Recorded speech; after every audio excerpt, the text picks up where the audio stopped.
President Trump has addressed world leaders at the United Nations in New York for the first time in 5 years.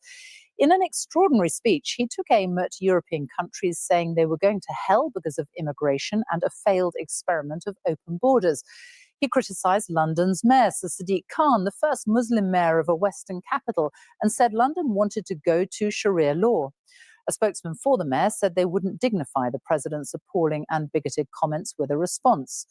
Donald Trump also called climate change the greatest con job perpetrated on the world and said green energy schemes were a joke. Well, BBC Verify's Nick Beake has been looking at each of his claims. More from him in a moment. But first, our North America editor, Sarah Smith, is in New York and has just sent us this report. Good morning, Mr. President. Donald Trump came with a message to the UN about where it's going wrong and to tell its member countries what they need to change, railing against what he called the double-tailed monster of immigration and green energy. He repeated his familiar claim to have ended 7 wars and complained he'd had no help from the UN in doing so. All I got from the United Nations was an escalator that on the way up stopped right in the middle. If the First Lady wasn't in great shape, she would have fallen.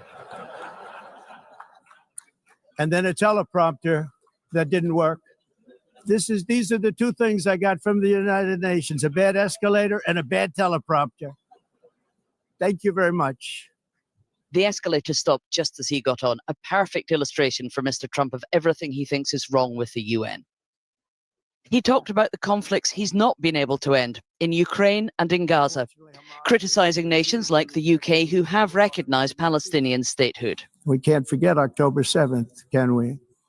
Now, as if to encourage continued conflict, some of this body is seeking to unilaterally recognize a Palestinian state.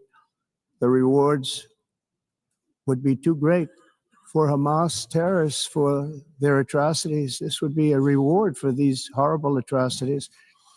On Ukraine, he said he could impose much tougher sanctions on Vladimir Putin, but won't unless European countries stop buying energy from Russia. And Europe has to step it up. They can't be doing what they're doing. They're buying oil and gas from Russia while they're fighting Russia. It's embarrassing to them. And it was very embarrassing to them when I found out about it, I can tell you that. But they have to immediately cease all energy purchases from Russia. Otherwise, we're all wasting a lot of time. Immigration, he said, is destroying countries around the world, saying Europe in particular is in serious trouble. They've been invaded by a force of illegal aliens like nobody's ever seen before. Illegal aliens are pouring into Europe. Nobody is ever, and nobody's doing anything to change it, to get them out. It's not sustainable. He singled out Sadiq Khan, the mayor of London, for criticism. I look at London, where you have a terrible mayor, terrible, terrible mayor. And it's been so changed, so changed. Now they want to go to Sharia law. But you're in a different country. You can't do that. Mr. Khan has said he's not going to dignify these bigoted comments with a response. Would be too great. The other great threat facing the world, according to President Trump, is not climate change, but attempts to halt it with renewable energy. Global warming, he said, is a hoax. It's the greatest con job ever perpetrated on the world, in my opinion. He specifically chided the UK for not drilling for more oil under the North Sea. For almost an hour, he lectured world leaders on what they're doing wrong, as he bragged about what he sees as his great successes in office. But first, let's go to BBC Verify's Nick Beake in Washington. And Nick, you've been going through some of the claims. Let's start with London wants to go to Sharia law. Yeah, that's right, Sophie. This was the startling claim made by President Trump today. Part of his message that immigration is destroying European countries, including the UK. We know that for the best part of a decade, Trump has attacked Sir Sadiq Khan, the mayor of London. But this appears to be the first time the president has claimed that London wants to go to Sharia law. There was this myth on the internet about 5 years ago that was quickly and easily debunked that the legal system would be moving to Sharia law. So that was then. Today, the mayor of London's office said that these comments didn't really dignify a response. They called them appalling and bigoted. And a government minister said for the record that Trump's claim was false. What about climate change? The president said it was the greatest con job ever. Yeah, he did, Sophie. The thing is that decades of specialist research really torpedoes that argument. The vast majority of scientists and experts say that climate change caused by humans is real. And here's a quote. This is from the Intergovernmental Panel on Climate Change, IPCC, made up of hundreds of leading scientists. Human activities, principally through emissions of greenhouse gases, have unequivocally caused global warming. And finally, he also said, he told world leaders that he has ended 7 wars. Has he? No, he hasn't, Sophie. That is not the case. Trump claimed that thousands of people were dying in each of these 7 wars he talked about. But the reality is very different. Some of them were very quick skirmishes across borders. There was one that was a dispute between Egypt and Ethiopia over water, over the construction of a dam on the River Nile. There was no fighting there. President Trump says he deserves the Nobel Peace Prize, but the war in Gaza continues, as to the war in Ukraine, which, of course, Mr. Trump said he could end in just one day, Sophie. Nick, thank you. Well, Sarah Smith is still with us, as you just saw. Sarah, how did this address to the United Nations go down? Well, that's really interesting because you could see how uneasy many of the world leaders listening to it were by the looks on their faces. But they haven't come out and criticized him yet. In fact, we've had the UN Secretary General repeating that they believe that America is essential to the work of the United Nations. Ursula von der Leyen from the European Union, for instance, has said she agrees with Donald Trump about Europe's need to end its reliance on Russian oil. I mean, Donald Trump came here 7 years ago and bragged about his achievements in office, and the people listening to him actually laughed at him. It was a humiliating moment for him, but things have changed so much. Nobody dares do that now. So even as they listen to him lecture them on how they should be running their own countries with these fixations on climate change and on immigration, he was still applauded at the end of it because everybody knows they have to treat Donald Trump much more carefully now. Our North America editor, Sarah Smith in New York. Thank you. Hello, everyone. Yeah, I seen how's it going, Abby? I'm not doing well today. I told you that earlier, and I still feel the same way. I said I was gonna go take a nap, and maybe I'll feel better. I never took a nap, so I'm really triggered, and I might be like you today, Michael. I don't know. I might be in here talking hella shit. Actually, today you'll be more like Blue Moon Red Wine, because I was watching her this morning, and she was also having a day where she was just not having it. She had to express some frustration about some people, some libertarians in particular. Yeah. Oh, you got a haircut. But you looking mighty handsome today. Yeah, a couple. You're That very was handsome. like a week ago, but yeah, I meant to. It was a week ago. To ask you about. And I just noticed. Yeah. Yeah. Well, you look very handsome. We've been busy. Yeah. Thank you. I mean, keep my there's hat a lot on so nobody notices. Oh, maybe that's. I can't even remember if you had your. But there's a lot of like. The topic of today is because I've been very busy. I had like orientation yesterday. I have it again. I mean today. Sorry, I have it again tomorrow. So I hadn't had much time to prep. So we're kind of doing a softball type of thing, but it's still important. But there's a lot of shit happening, like Jacqueline said, with flotilla. Flotilla. Then there's there was the attack I'm wondering if it's a false flag in Dallas where they're like Cash Patel put out this bullet where it said anti-ICE, but somehow everybody that got shot were detainees. Nobody who got shot were people that worked for ICE. So, ding ding, red flag. It's just so many things going on. There's a couple of more to name a few, but just if I can lighten the load a little bit with a few jokes about what he said about the UN. Can we do that real quick, just so I could? Yeah. So I just wanted to I could fucking woos off. Yeah, go ahead. While I set it up. Just wanted to comment on Jacqueline's post here. I seen a post on Twitter dated the 24th that the BBC had mentioned nothing about isn't real drone attacking the Samud flotilla. Disgusting if true. That's interesting. Yeah, this they did. Samud flotilla is like the biggest one yet, and what is different about it is they've got apparently battleships from Spain and Italy going to offer some protection finally. It is curious to me, however, that I thought Italy was under fascist rule at the moment with the Meloni and whatever party she's head of. Someone could correct me if I'm wrong there, but there's definitely some elements of neo-fascism involved with the Italian leadership. So I'm not sure how reassuring it is to see them sending battleships for another potentially performative action. We will see what happens. Not optimistic to see that aid actually getting to the Palestinians, but maybe this time finally we'll see something different. There is also in the works diplomatically that ceasefire that Hamas and Israel were working towards, that Israel tried to disrupt by bombing the diplomats in Qatar.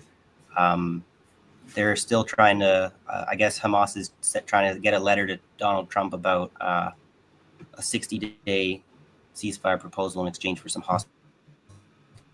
So some of this kind of might all be interconnected behind the scenes. We only get to know so much. So we only get to know so much.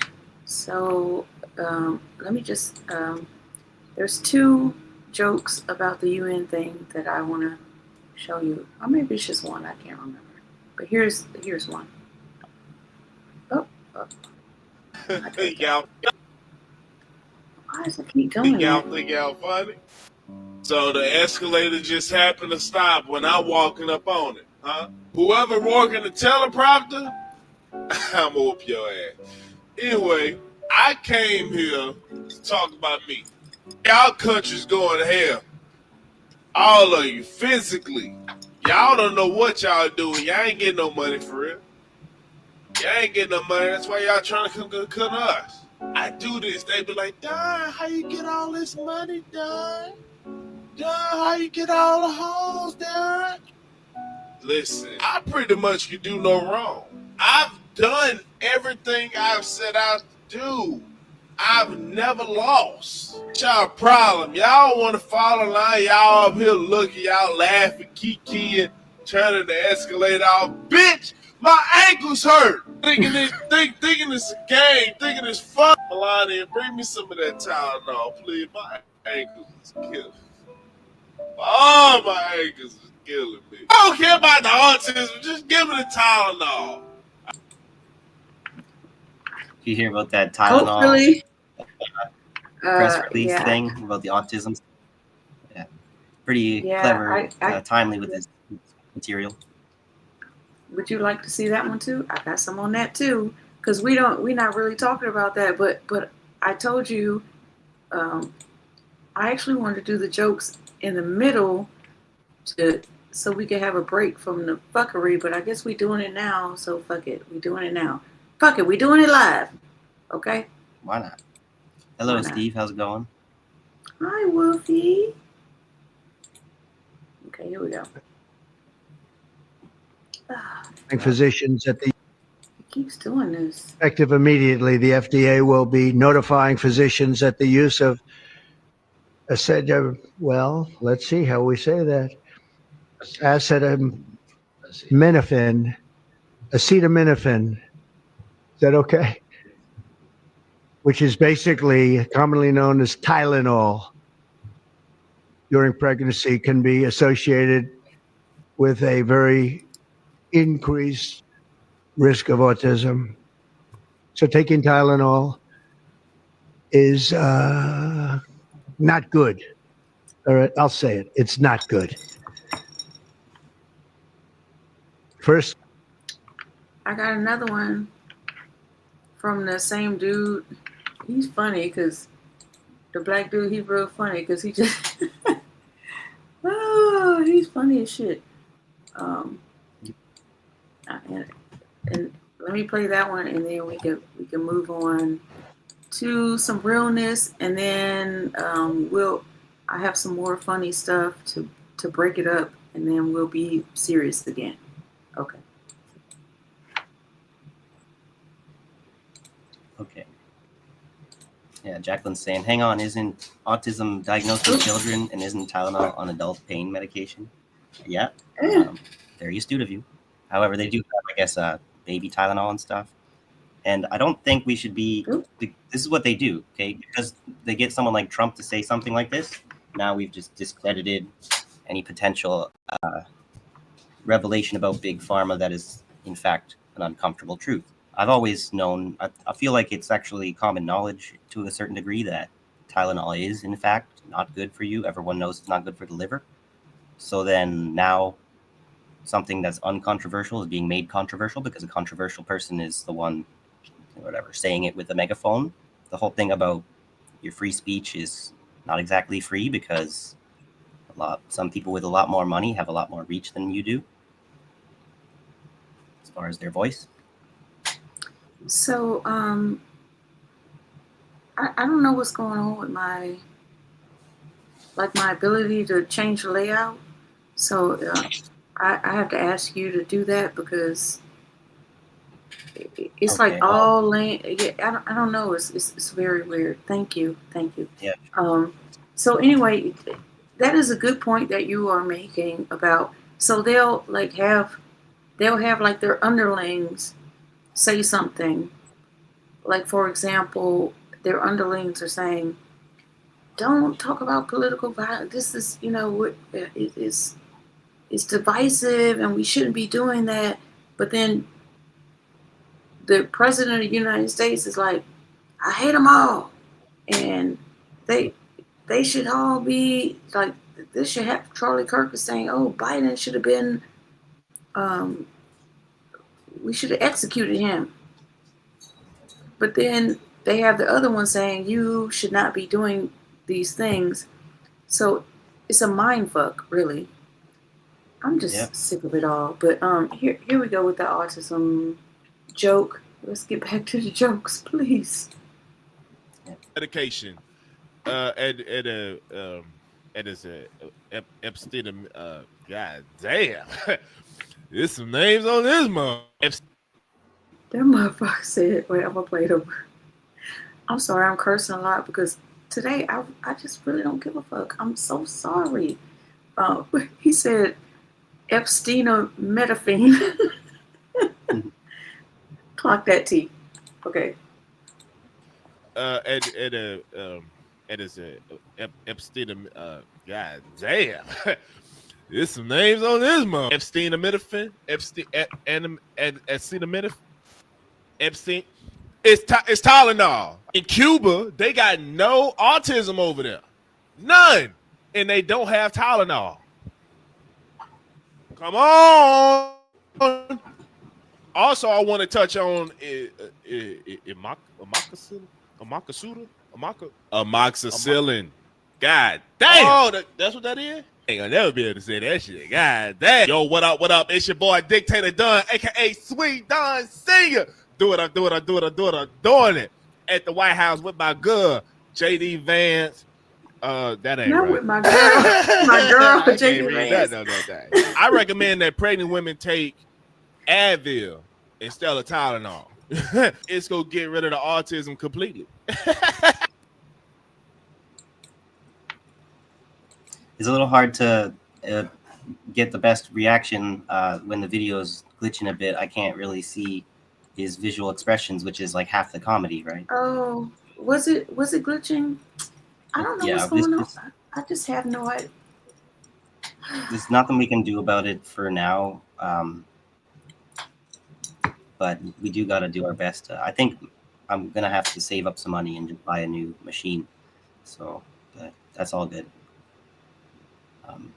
I think it might be because I have too many things up, maybe. Yeah, I have that problem too. That even if I get a new machine, that's not gonna be.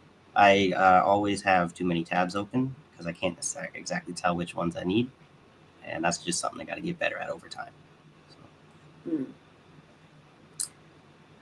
So should we get into the fuckery or? Yeah. So in this fuckery, I'm going to stop it plenty of times, and you can also raise your hand to let me know when you want to stop it.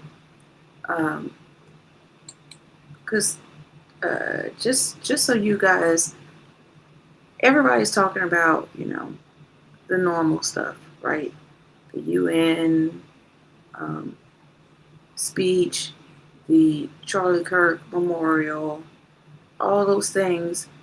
And so Michael and I try to make it a point, like sometimes we do those things, but we try to make it a point to talk about things that aren't being talked about. You know what I mean? So I just wanted to touch on, and Michael has never seen this video. He's blind reacting to this. I just thought that this would be extremely interesting. This lady, let me start sharing while I'm talking. This lady, I'm sure everybody's kind of familiar with her. I don't know where they came from, but they have like 1.3 million subscribers I remember this woman already. Recently.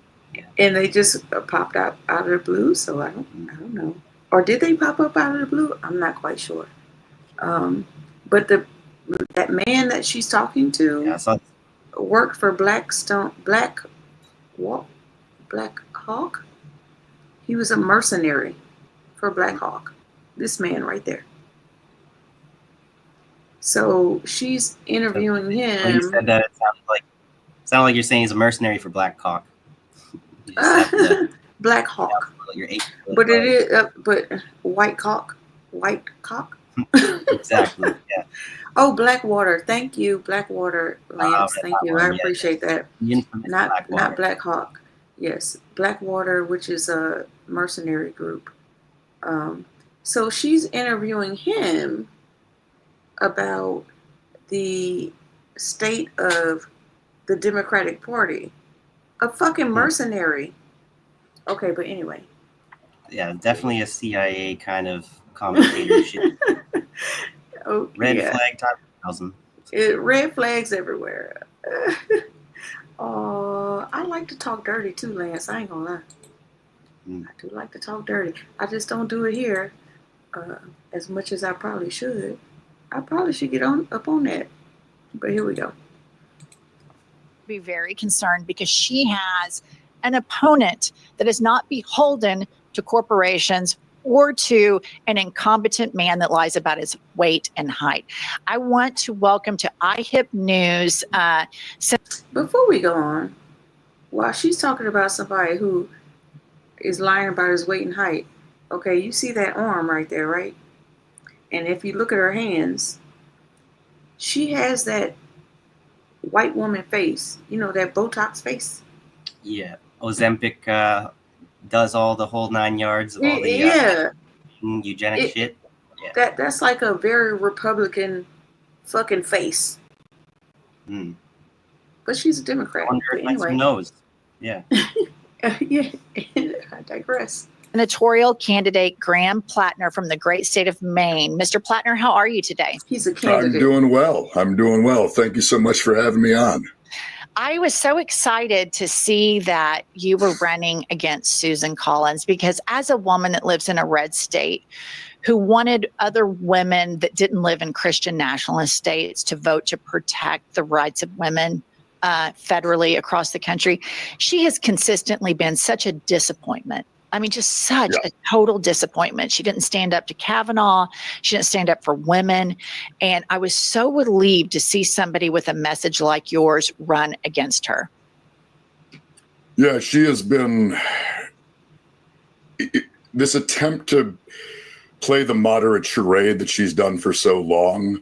I mean, at this point, I don't think anybody buys it. I don't think Republicans buy it. And I certainly don't think Democratic voters in Maine buy it. It is very clear that she only votes for things that she can claim are moderate when she knows the Republican Party has the votes to pass them or to pass what they want to get done. She never stands up when it counts. She never takes the risks when it counts. She merely wants to be able to message that she's a moderate without ever having to do anything real that's going to back it up. And obviously, like her vote. Okay, I'm pausing it just so you can hear what he's saying, because the call is coming from inside the house. Exactly what he's saying, you are going to see that he's doing the same shit. Hi, I am Scorpion. The exact same things he is accusing her of is the exact same shit he's going to do from the left. Right. Okay. See, they sound just like to us. Confirm. Go ahead. I'm saying they sound just like us when they say certain things. And Chris he's talking about Kamala Harris right now. We were saying those exact words just a few years ago, right? But it's opportunistic for them to steal our voice. So people like RFK, her votes to confirm Brett Kavanaugh, back when she said that that this was Roe v. Wade was settled law, and that's why she wasn't worried about it. And here we find ourselves. So she very much, I think, understands what's going on. She's just trying to play a messaging game. And don't you think that's the problem with moderates in general, is they're trying to, it's like a pick me politics. Like, I want everybody to like me, and therefore you don't stand for anything. And at the core of our, you heard that too, right?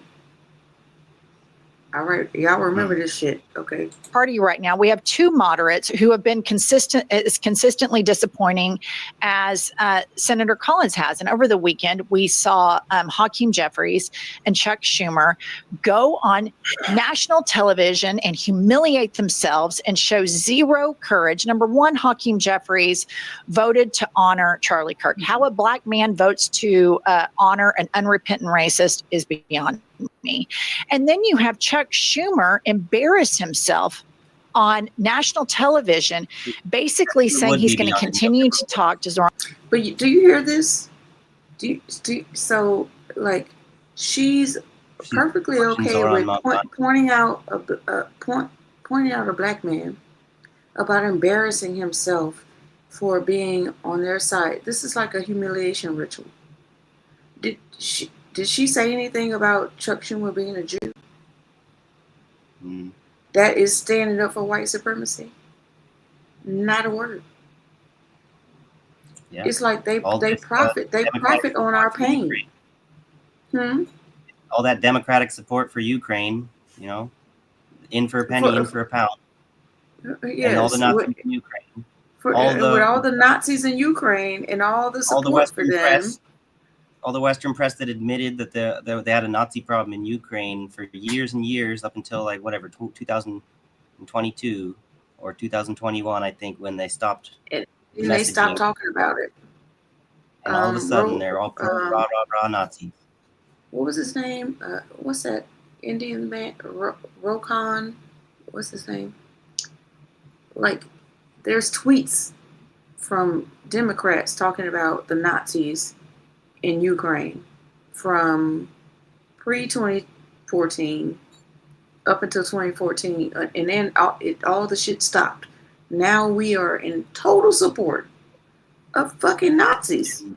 Are you kidding me? The UN resolution. Rokana, thank you. There's an international resolution to condemn fascism, the glorification of fascism, was voted down by only 2 nations, and that would be the United States and Israel. The United Why is States Israel and voting Israel. against? Why is Israel allowing the glorification of Nazism? Interesting. You know. Very interesting. And why is this, try not to curse as much. Why is this heifer over here talking shit about a black man being a coon? Let me talk about him, okay? Because you don't have any courage to talk about this white man cooning, this white Jew cooning for white supremacy. But you talking about somebody that look like me. Red flag. And I'm going to pull it back a little bit so you can hear it. Go ahead. And she's saying all of this to a man who's likely committed war crimes. I don't, you know, he's got a secret record of a mercenary for a reason, you know? If only we knew what this man has done. And I am Scorpion. You'll see why I'm pissed if you continue to watch the show. I'm just pissed. Okay, here we go. Yeah. I'm just pissed by the performative theater of white supremacy from the left and the right. I'm just like, even white people are sick of white people at this point. Right, because like, we have some things too we much. just can't seem to shake off. I don't understand why it's so hard for other white people to condemn fascism and neoliberalism. Like Jacqueline's saying, it sounds like we're condemning fascism and allowing neoliberalism to run amok. You could say that. I also kind of, once you learn enough about neoliberalism, you understand that it's essentially the other side of the coin. It's just another word for fascism at this point. So we should be able to acknowledge that. But then when you're talking with these postmodernist fascists who will not actually acknowledge any truth, if you ever try and debate about how neoliberalism is fascism to a fascist, they'll run circles around it all day, just because wasting time is what they're all about. They don't actually. I say that instead of we do dialectics, what they do is nihilectics. Okay. The inversion of dialectics, nihilistically trying to destroy the process of dialectic discussion. Right. So I'm very glad. I'm very glad that Jacqueline brought up the fascism statement. And I'm very glad you commented on it, because as we continue to watch this shit, it's going to come up. And you are going to be amazed how they repackage fascism for the Democrats. Just keep watching. Right. Well, just keep watching. It's amazing how fascism is being repackaged these days. Have you seen that Pokemon shit with ice? They're trying to like use children's cartoons, whatever, video games as a mascot for fascism. That's not concerning to anyone. We should be outraged, whatever. We should, you know, that's insane. But that's where we're at now. So I haven't seen it, so maybe that's something we could bring up on another show, or if you want to pull it up or whatever. But here we go. I pulled it back a little bit so you could hear her again. And then we'll just keep going forward. National television and humiliate themselves and show zero courage. Number one, Hakeem Jeffries voted to honor Charlie Kirk. How a black man votes to honor an unrepentant racist is beyond me. And then you have Chuck Schumer embarrass himself on national television, basically saying he's going to continue to talk to Zohran Mamdani, and he wants to continue to write strongly worded letters and sit down and demand a meeting with President Trump. And I just wanted to take. But they won't promote Mamdani, but he'll sit down and talk to him. Okay. My phone, Graham, and throw it at the TV. It makes me so mad. How do you feel as new blood in the Democratic Party? How do you feel when you see these beholden politicians that play pick-me politics act like this at this very historic moment in our country? I don't think that you could find people more ideologically and emotionally incapable of rising to their moment in history than the leadership of the Democratic Party right now. In many ways, I used to get much angrier at them than I do now. It used to be I thought that they were like making these choices. I honestly think that just because of the kind of politics they grew up in, they can't help themselves. This is just all they know how to do, which is not an excuse, by the way. I mean, for me, that's the exact reason why they can't be in leadership right now. Is the call coming from inside the House? Isn't he speaking about Democrats too? How many times in your lifetime, Michael, did the Democrats have the House, the judiciary, the legislative, and the executive branch? Like in my lifetime as an adult. I do know recently. Well, I will tell you. Administration, right? I will tell you, in my lifetime as an adult, I don't know how many times when I was a child, because I was a child, but in my lifetime as an adult, 3. 3 times they had the same thing that Trump has right now. The supermajority. Now, is the trifecta.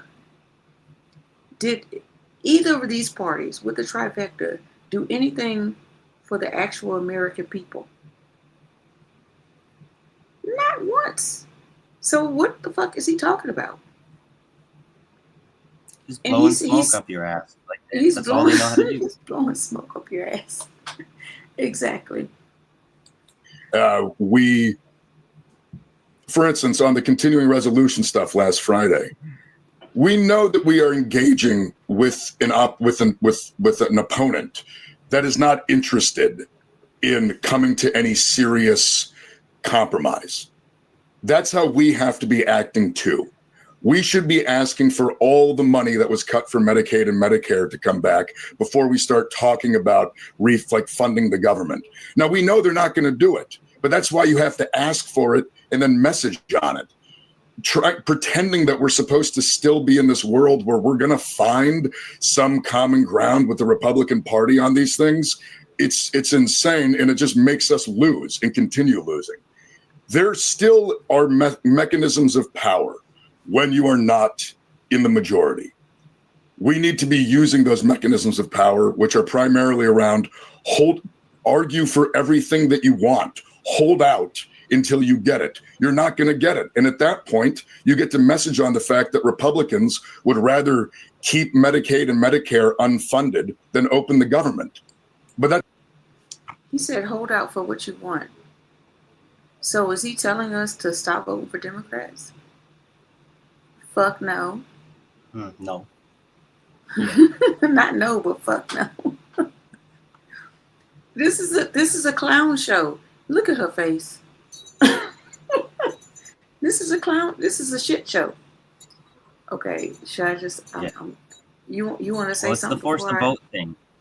It's just that force to vote thing keeps coming back up whenever they're talking about the Democrats and what they need to do to fix their leadership. It's just a waste of a time conversation because they're not actually going to do any of that. Okay, but if theoretically, if they would, what they should do is withhold their votes, right? Do the force the vote thing, right? But we know that when they could have done that, they didn't do that. So why are you gonna fool me once? Shame on me. Fool me twice. Shame on you. Fool me 3 times. Shame on the both of us. Democrat Party fooled people way more than 3 times. Okay, pick your number. What they're trying to tell you to do, ding ding ding, is vote blue harder. Yeah, that is exactly. We'll see. We'll see if that's what they're doing. Here we go. It's not what our leadership is doing. And it's exactly what they need to be. And then on the, I was told vote blue no matter who for ages. And I did. Even for people I did not think were the best candidates for the job. The fact that the same people that told us that now refuse to endorse Zohran Mamdani, who is the primary winner in the party, is it's to say it's laughable is something else. It's so ridiculous. It's so obvious what it is. Okay. And it's I have no patience for it, which quite frankly is why I'm in this race now. I'm sick and tired of waiting for Democratic Party leadership to figure it out. Now listen, he says he has no patience for it. All right. He's sick of them trying to figure it out, but let them keep going. We've got to go do it ourselves now. And how do we do that, sir?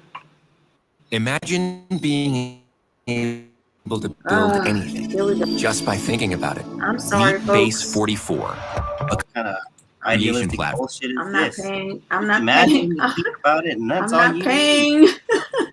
Ridiculous. I'm not paying for the Susan Collins, who she bullshit. comes out and she says all the things that I would assume her constituents want to hear. Because when I hear it, I think, okay, well, that sounds like she's going to put up some type of a protest. And then she doesn't. And she continues to vote for Trump and all of his horrible policies. I think she's talking about AOC. I'm going to push it back just so we know who she's talking about, okay? Yeah, thanks. As when I hear it, I think, okay, well, that sounds like. Figure it out. We've got to go do it ourselves now. When I see a senator like Susan Collins, who she comes out and she says all the things that I would assume her constituents want to hear, because when I hear it, I think, okay, well, that sounds like she's going to put up some type of a protest. And then she doesn't. And she continues to vote for Trump and all of his horrible policies. And then she doesn't show up to town halls. How are the constituents that you're talking to, are they perceiving this turnabout whiplash with her? Are they angry about it, or do they even know about it because the right-wing media echo chamber? Oh no, they know about it. Amusingly enough, my Republican friends are as disgusted with Susan Collins as my Democratic friends, when I have many of both. Why the fuck do you have Republican and Democratic friends, by the way?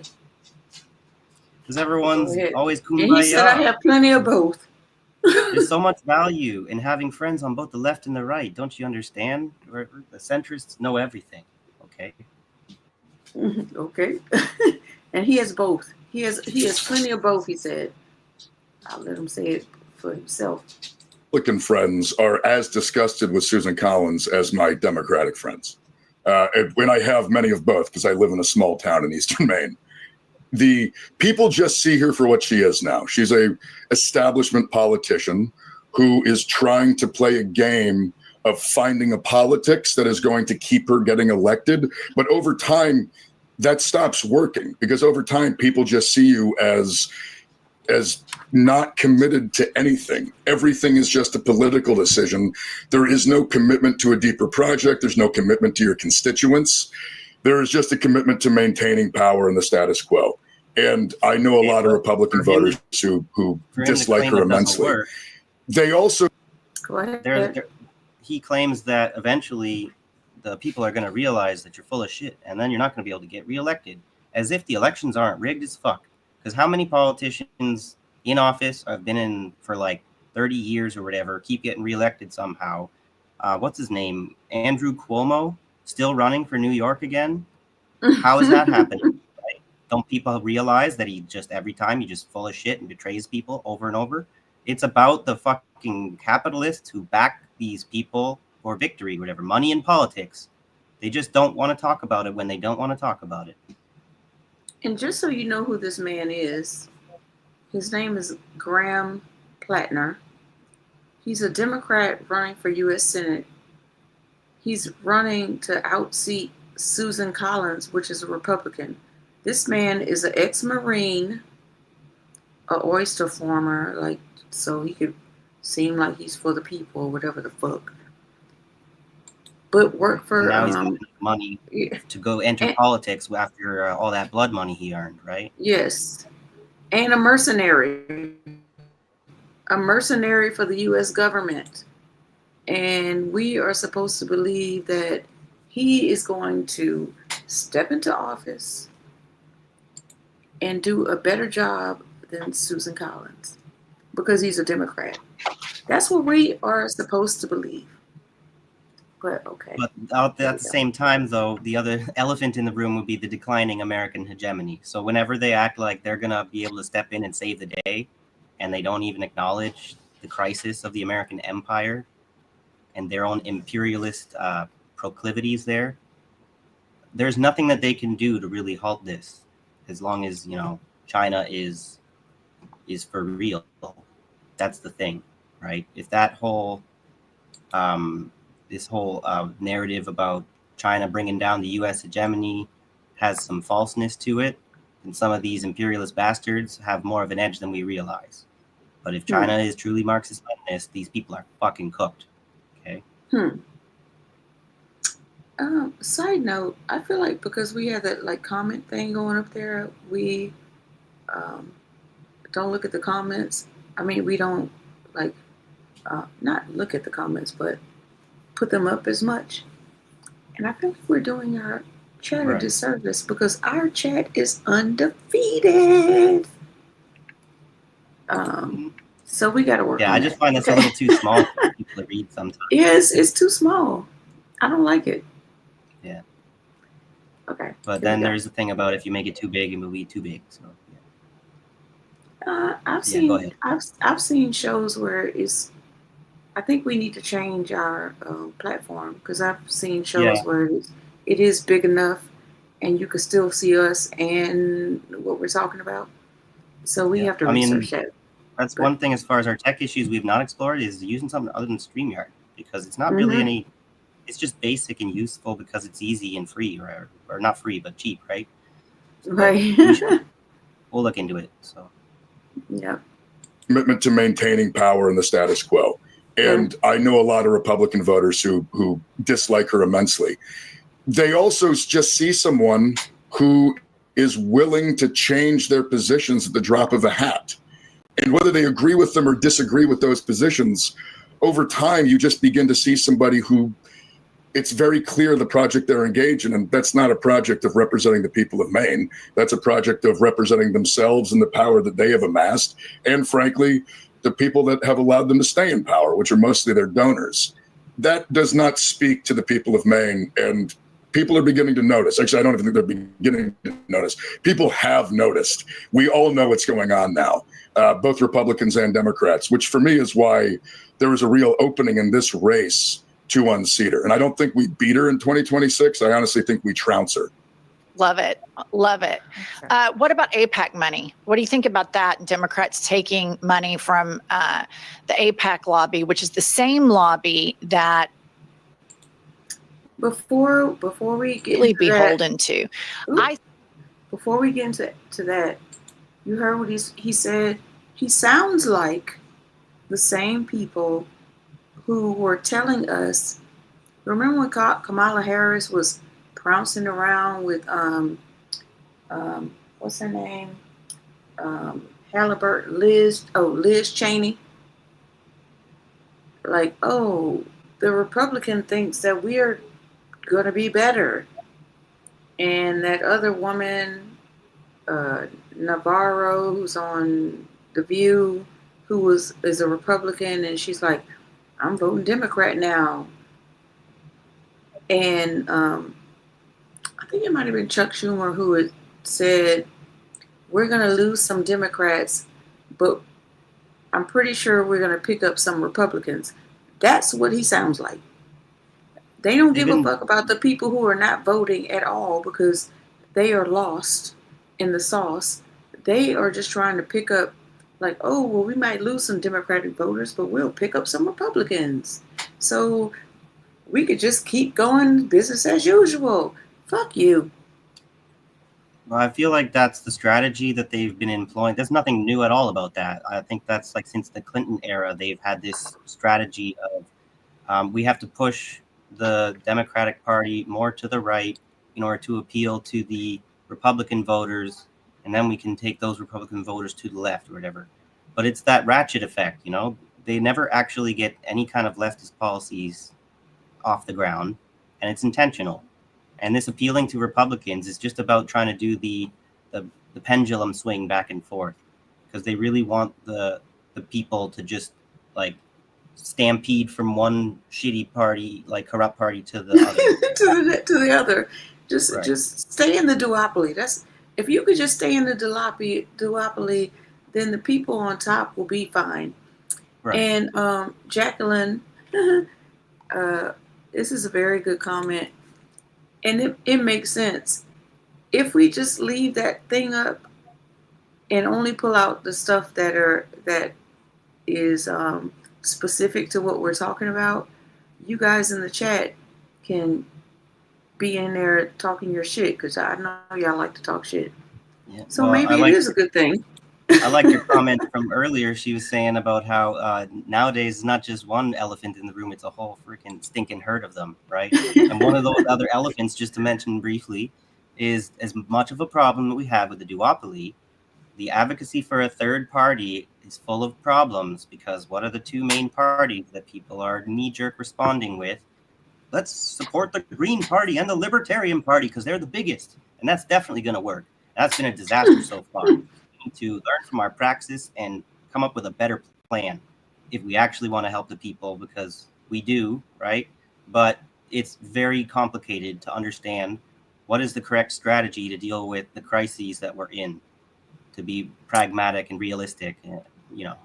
I really love when, like, I blind react to you and you blind react to me, because it just reinforces the fact that we think along the same lines. Because all the shit that you're talking about and the chat is talking, just keep watching.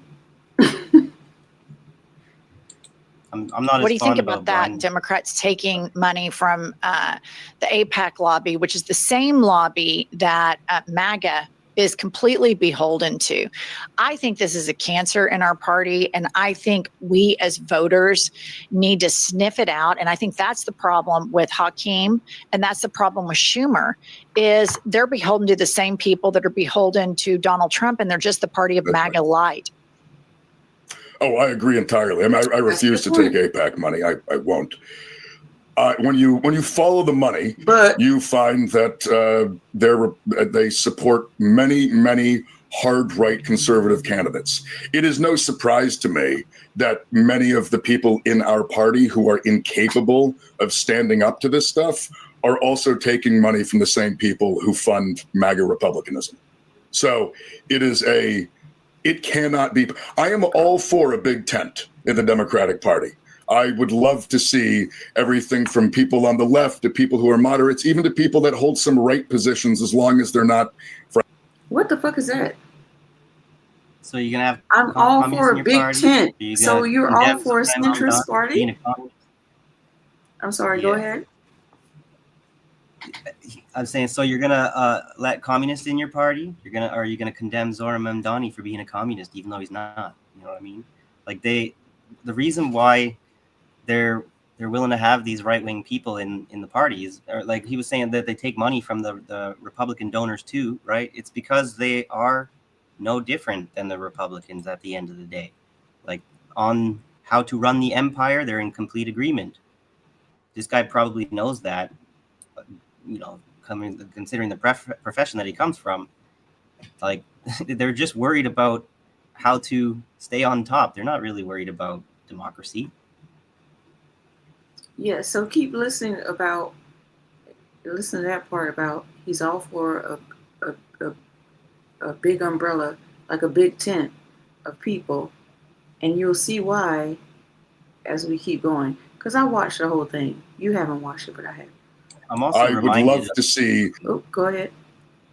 I forget who said it. There's some guy has a quote about they know full well that the left has nowhere to go, and that's what he means about this big tent.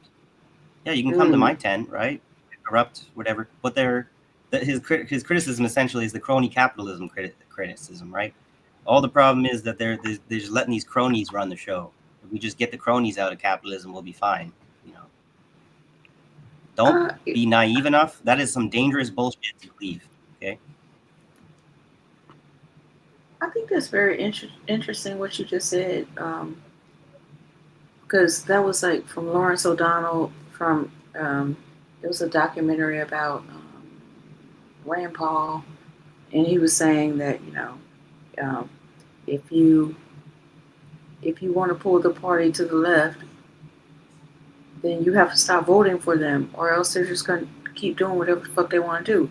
Now, Nick Fuentes, you know him, the groper, he said the same thing. He said the same shit, and I have it saved somewhere. I'd have to find it. I can't pull it up right now because it'll take too much time to look for it. But he said the same stuff about the Republican Party. Like, if you want to pull them to where you want to be, stop voting for them. And I was like, So people Then how do know. much do we even trust the vote count? Like, the whole conversation about the voting machines and stuff just gets completely forgotten when you talk about what they could or could not do to actually what the people could actually do to influence these parties. I think the fact that they've managed to trick us with information so badly makes it so that we believe that these parties have more support than they actually do, in which case they do get more support than they actually would otherwise, because people give up believing that the party has a lot of support. So then they just get into that lesser of two evils calculus, where I just have to vote strategically, because no matter what I do, it's not going to change the fact that it's either going to be one of these two parties that gets into power. So I might as well put my finger on the scale that I think is the most important, whatever. And that's just such low hanging fruit kind of thinking, you know. And you can call me a liar, but I think the fact that sorry, I should have. I thought you were done. Yeah, I just always have that last thought after I've tried to signal that I'm done talking, and I got to stop doing that. So go ahead. It's okay. And, but somebody can call me a liar, call me whatever, but I don't believe that every fucking election that we've had is so close where 49% of the voters, like, it's 49 to 50, 48 to 51. Like, it's so fucking close. I do not believe that. There is no way in hell that we are that divided in our thought. I think that is propaganda that they use to keep us like, oh, it's the left and the right and the left and the right. Yeah. How's it going, Rondo and Sean? Good to see you.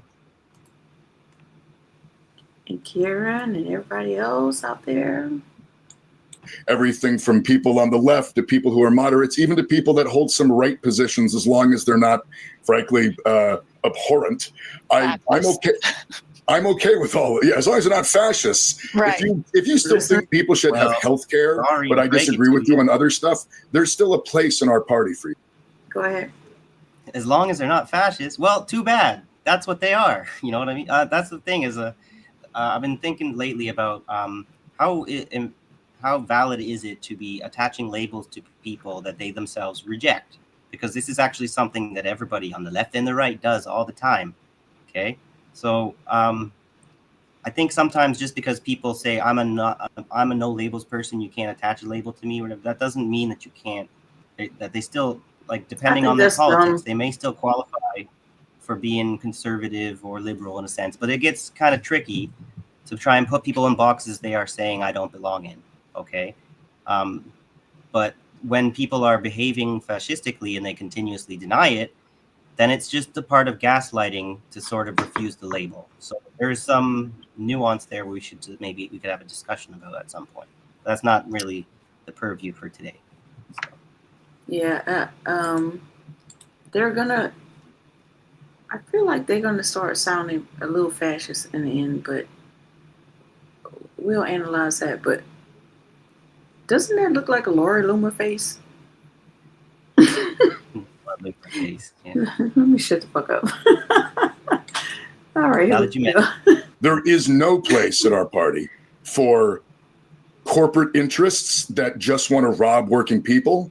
And there is no place in our party for political interests who also want to fund and support right-wing extremism. The idea that the Democratic Party is supposed to remain open to that, I find to be absurd. But as long as we are taking AIPAC money, we are taking money from people who are trying to fund some of the most disgusting right-wing candidates in this country. It's unbelievable how compromised so many. Say it. He lies like his face is bald, okay? He just lies just as bad as Trump. All right. When you're gonna say that kind of shit, you're just really good at lying. Okay. Even though you're not that good at lying, because anyone who knows anything, just a little bit more than nothing, knows that you're full of shit. So, but this one right here, this lady right here has a huge following, and she goes on CNN and shit. Like, I just wanted people to see her for like, if you could just actually listen, because if you look at like little clips of her, you would assume, oh, she's so amazing and she's fighting for us and let's invite her to the cookout. No. No, she is not getting an invite to the cookout. If she's got all the millions of followers, I'm fairly confident that those are most likely, there's at least a shit ton of bots that are followers of hers. That's how these platforms do it. The censorship it's like two pincers between the censorship and the bots, because they can cancel and shadow ban anyone who would gain, like they can see on the back end of their algorithms who is gaining authentic grassroots support, and they can see who's getting the AstroTurf support. And this is the kind of woman who, like, she doesn't pass the smell test, so she would have to have bots boosting her. So this might be a good time for me to say we have 211 subscribers. If you haven't subscribed yet, please do, and tell a friend, because we are grassroots. We ain't doing this shit over here. This we not doing. So like, share, and subscribe. Many Democrats are by this money. And recently, Representative Tom Suozzi said that he felt like Democratic socialists should leave the Democratic Party and start their own party. And I like what you just said. I think that we still remain the party of the people. And for those Democratic politicians that want to be beholden by MAGA funding corporations, you need to leave the party and just go join MAGA. You're the one who is in the wrong spot, not us, not the people that fight for Medicare, not the people that want education, not the people that want free and fair elections. It is so, I feel like right now, I can't decide what we need to fight more. And I want to get your take on this. Like every morning when we do a podcast, I think, what's the number one thing we should do? Should we try to get Schumer and Jeffries out to get a real opposition party in place? Or do I just keep hammering at Trump? And then I realize that's the thing. Democrats, you got to walk and chew gum. So I think we have to hammer at our leadership, and we have to hammer at Trump, and we have to be everywhere, whatever that saying is, everywhere, all the time, all at once. So what she's saying is that we don't need to leave the Democratic Party. We just need to fix it. Girl, get the fuck out of my face. Well, that's what she just said. I found it interesting. She's speaking out of both sides of her mouth. Free and fair. Yeah, Sean's saying free and fair for just Democrats, not third parties. Exactly. So I thought that they had a big problem with trying to contest Trump's election. And all of a sudden, they decided, we're not going to push this. We're going to quietly accede to legitimize the election. We're pretending like nothing is wrong. But all of a sudden now, these elections, we need to fight for free and fair elections. So why didn't you fight for them in the moment that you're supposed to? In the moment. Because that's what matters, is in the moment, right? You hear it, right? I just want people to know, like, when you watch people like this, to think critically about what they're saying to you. Right. And because what they're saying is some bullshit. You want to tell the voters to be everywhere and like do everything all at once? Do you understand how cash-strapped and overworked the working class is? We don't have time to even sit down. People don't even have time to sit down and watch a show like this. They don't have the time or the energy. But they got time and energy to go overhaul the Democratic Party when it's getting past the point of no return, okay? Past its expiry date. Yeah. That's a very good point. It's like they are purposely trying to devalue the the value of money. So we have to work harder to make enough money to do what we need to do to keep our heads above water. At the same time, we're supposed to be doing all that. It's our job, we the people, to combat the fucking government. Girl. It's the kind of argument you can only come up with when you, in fact, go home and you sit in comfort and luxury, and you have the ability to think naively that people will go for this because you just have no personal experience whatsoever of the material conditions people are actually living in. You can hear about it and you can pretend like you have some empathy, but if you're these people are basically sociopaths, if not psychopaths. So they're just really pretending like they care about people, right? So learn how to tell the difference about someone who actually cares about you. That's all at once. Oh, Whatever. We do. But honestly, though, I truly think that these are the same exact project. A Democratic Party that can build power and truly, one, resist the rise of fascism and authoritarianism, but also in resisting that build power to build a better future. That is the same project as us trying to turn the party around, right? Yeah. I these are very much, we do not get one without the other. We need to rebuild the party from the ground up. We need to look, if there are people in our party who think that they have more in common with corporations that fund Republicans than people who want health care for all and identify as DSA members, go be a Republican. There's a party for you. It exists. It's right there. Just go.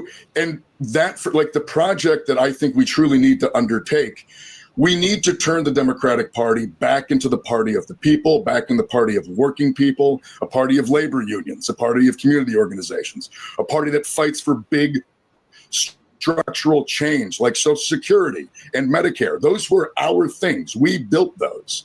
We need to go back to being the party that wants to build that kind of stuff.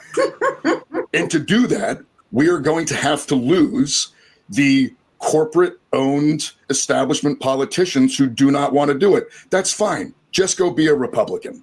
But I don't want to be in a party with them as my comrades and my friends. But you are running. Comrades. You are running in that party. Why are you there? If that's how you feel, why the fuck are you running to become a Democratic senator? You hear this, right? This is the thing. And I'm supposed to be stupid.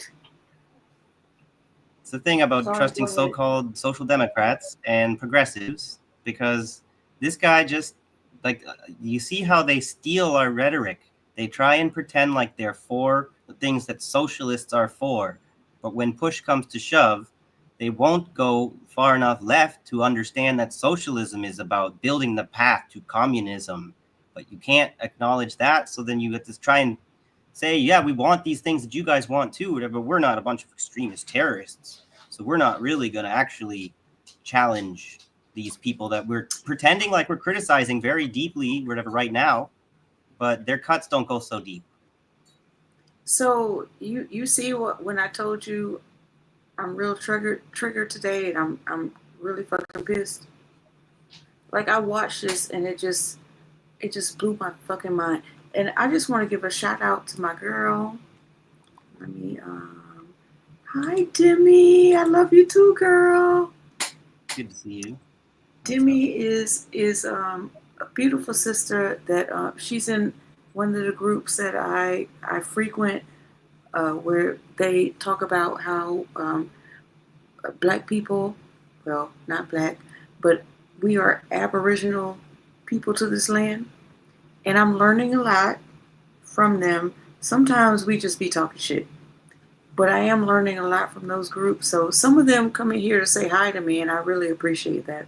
So hi, Demi girl. Yeah, I've been looking forward to having a conversation, do an episode on that topic. I find I might have a bit of a more cautious. I'm questioning about if there may be some kind of historical revisionism that is illegitimate that might be taking place with that conversation, but we need to do some research, and it's always difficult because the fact that you just said there might be some historical illegitimacies is problematic because we have the academic that do the research for this archaeology and anthropology and stuff. It's heavily been dominated by Eurocentric and white supremacist kind of research. And so in order to prove the case, we need the research done. We need it to be funded, but it's an uphill battle. And so I'm not saying that I'm telling you that what they're saying is false. They do psyops, right? So it's I'm telling you that they do genealogy. They look up records and like stuff that we weren't looking for. They found the records and stuff, and the proof is in the pudding. So when we do, it's all about the evidence. Yeah. When we do that show, it can't be me. It's going to be me asking some of them to come on and show the proof because they are much more knowledgeable than I am. Right. I'm just I'd love to do that show. Right, because I'm sure that there are definitely some Black Aboriginal, but then how many are we talking about here? That's what I really want. The devil's in the details kind of thing. Because it sounds to me like there's a bit of a claim like the vast majority of the Native Americans that were here were Black. And to me, that's like a veiled attempt to kind of delegitimize the pursuit of reparations. Because if the actual history gets rewritten to say that the majority of Black people were not brought over on slave ships, then how do you get your reparations argument? I just think we need to explore this. So, but we're getting on a tangent. I think you should probably stand down on this one because I think you don't It's hard for me too to do this. You don't have a good enough understanding to speak on it. I think you should probably not. No. And I know your heart's in the right place, but you should probably shut the fuck up about it. For now. Until we do the show and you see the stuff. Right. So should we go back? Yeah, because I know when you see it, you are going to be, I know you. So I already know how you're going to react. And you're going to react in a way. So anyway, let's get back to this fuckery right here. If you don't mind. Okay, here we go. Want to be in a party with people who want to fight for working people and fight for big structural change. That's where I want to be. And if someone's taking money from the exact same entities that are funding MAGA Republicans, those are the people I don't want to share the party with. Last question, Pumps. So when you start meeting with your constituents and doing all the things that you're doing, are you seeing working people in Maine that feel like that if they voted for Donald Trump the first time, that they've realized now he is not doing what he said he was going to do? My economics are worse. So, I mean, like in Eastern Maine, our healthcare system is falling apart right now. And not in some like academic sense, but it's actually materially beginning to fail. We have hospitals that are going to be closing because of the Medicaid and Medicare cuts, and they were already holding on by a shoestring because, frankly, for-profit healthcare in rural Maine does not work. The Trump tariffs have driven prices up for everybody across the board. I have friends of mine who voted for Donald Trump 3 times, who every single time I talk to them now tell me about how Trump is destroying the country because they're all builders and they have watched their costs go up 30-40%. And the people they buy materials from are telling them it's because of tariff uncertainty that the prices are this high. As material conditions deteriorate for working people, we as Democrats need to be armed with policies that can be cogently and easily explained as to why they're going to improve people's material lives. And we need to be relentless about those policies and relentless about messaging on that, and frankly, that alone. There are... I know you got something to say about that shit. the militancy of the movement with no militancy whatsoever. Have armed them with policy, right? How about what we're, revolutionary strategy is to arm them with arms, not policy. At this point, the policy battle has been fought and lost over and over again. That's not going to work. If you want to be actually militant and safeguard the interests of the working class, because they have never been safeguarded, American people in particular are very, well respected around the world for having this very important right to bear arms. Not anymore. Because what is American about America? Nobody knows anymore. Not anymore, but I really find it interesting. Like, that's not exactly what I thought you were going to say, surprisingly enough. Like, when he said arm them with policy, and I'm thinking about the fact that how Democrats own the three branches of government more than once. Like, people feel like it's MAGA's fault that we are where we are today. No, it's Democrats' fault. And I think somebody said that. Rondo, go on, put it up. If the Democrats did what they were supposed to do when they had all three branches of government, all them poor white folks would have fell in line, because they would have got the same the shit that they needed: health care, $15 minimum education, wage, labor laws, all that kind of shit. They would have got it all if the Democrats would have did what the fuck they were supposed to do when they were supposed to do it. What did they do? Placate us. I'm cursing so much. I'm so sorry, y'all. I'm really mad today. I'm really fucking pissed off. Yeah. And I think a lot of this is a bit of just intentionally, it's just rage porn. Like, that's what they're really good at, and we're maybe really bad at resisting the rage porn that they just want to get us to indulge in our schadenfreude, So as much as it feels good to hate someone who deserves being hated, we are able to use our rational thinking, cooler head when we are being whipped into a rage. Are we doing something with that rage? Are we, because we keep talk people up into a rage, and then crack down on them when they start to have any kind of let's do something about this, whatever. Oh no, you can't do any. It's like they're gotta be fearful of the reprisal, right? Because if we do anything with our rage where they're gonna lock us up, we're gonna be screwed, whatever. So why are we even getting mad in the first place? Just go sit down and let it happen, right? And also, yes, Michael, and the Democrats should have gave us reparations. Stop fucking talking about it and doing studies on it and all that. There's nothing to fucking study. Run me my fucking money. Doing a bait and switch. Yeah. Yes. And it just feels like they are trying to incite this anger in you, because they need us to fight each other.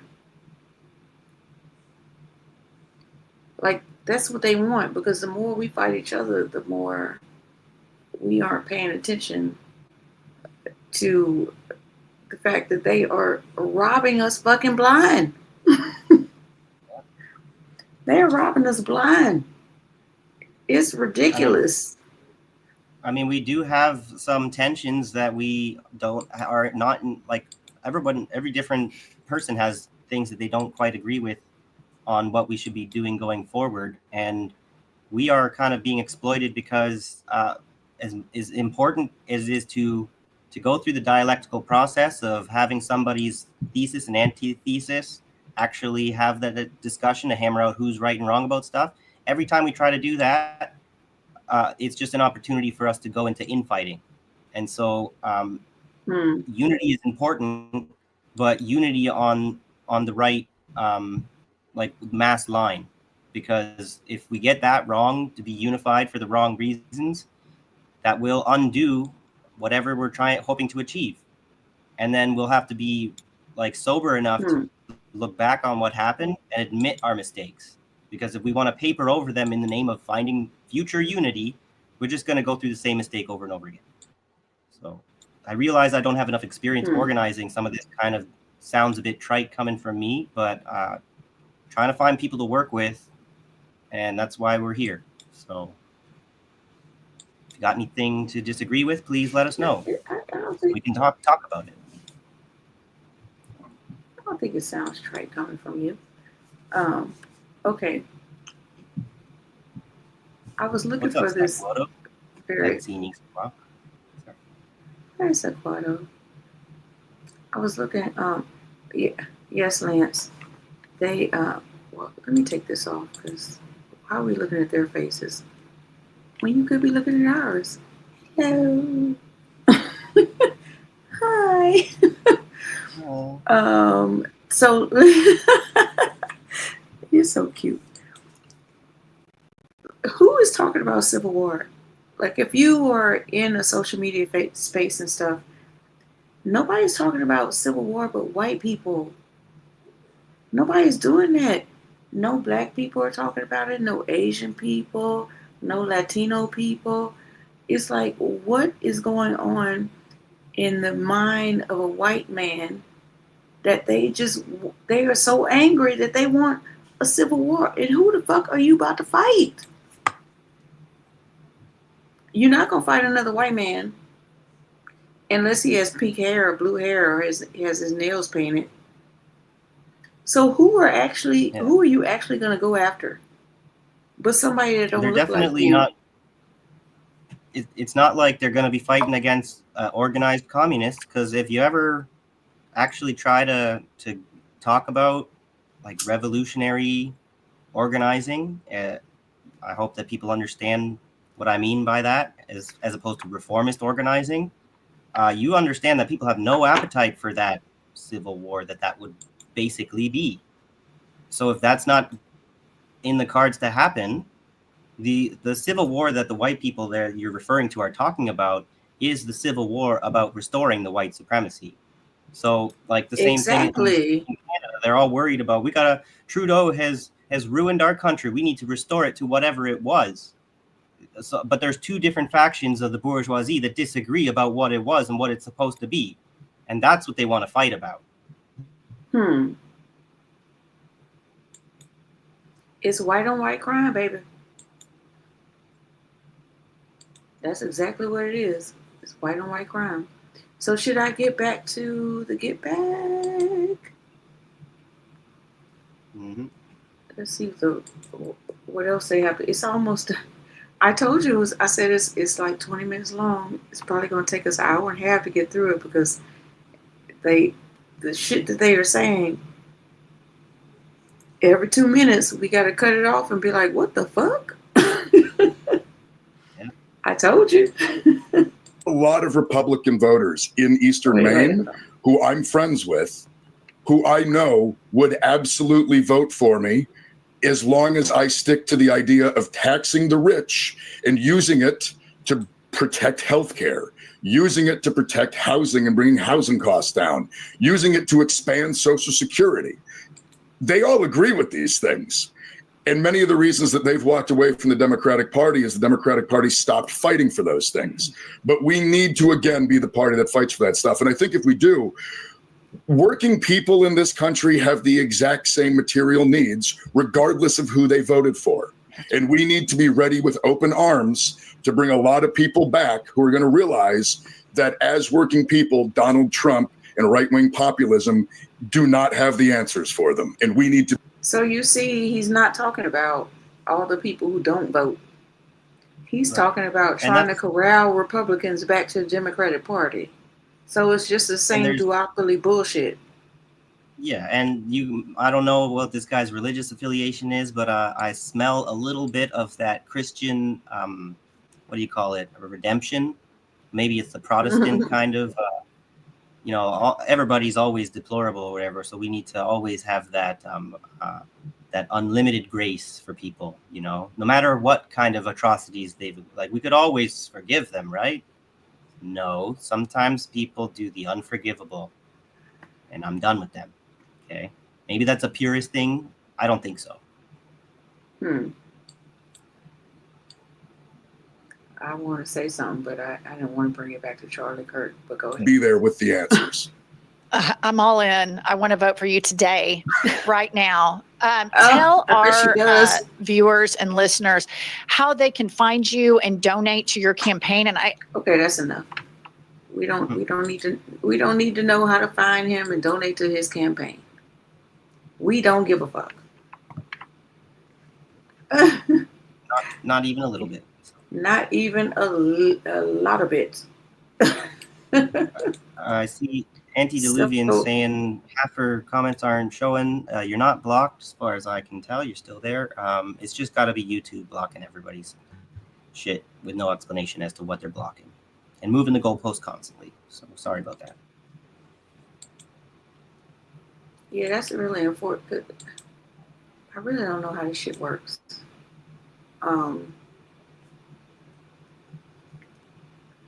I could still play something funny before you go into the other thing. Just so we could, have something else not so fucking serious. Yeah, what I was going to get into is a heavier thing, but it needs to be talked about because they are doing something really vile trying to falsely recognize Palestine. And then, like, we see the video we played at the beginning, they tried to claim that what Britain did, or the BBC just did the equivalent of a political or a diplomatic slap to the face. No, okay? It's all political theater. They're really not, like, having the problems with each other. Like, I guess maybe Europe and the US, they're having a hard time being in lockstep like they usually are, but they're going to the grave together. Okay, that's the kind of agreement that they have. They decided to prop up every single crime that America's ever done. They are completely complicit in all of those crimes. They don't have the ability to operate independently. Europe and Canada, I'm sorry if you believe that we are a real nation. We are not. So whatever, yeah, we'll get into that in a moment. So.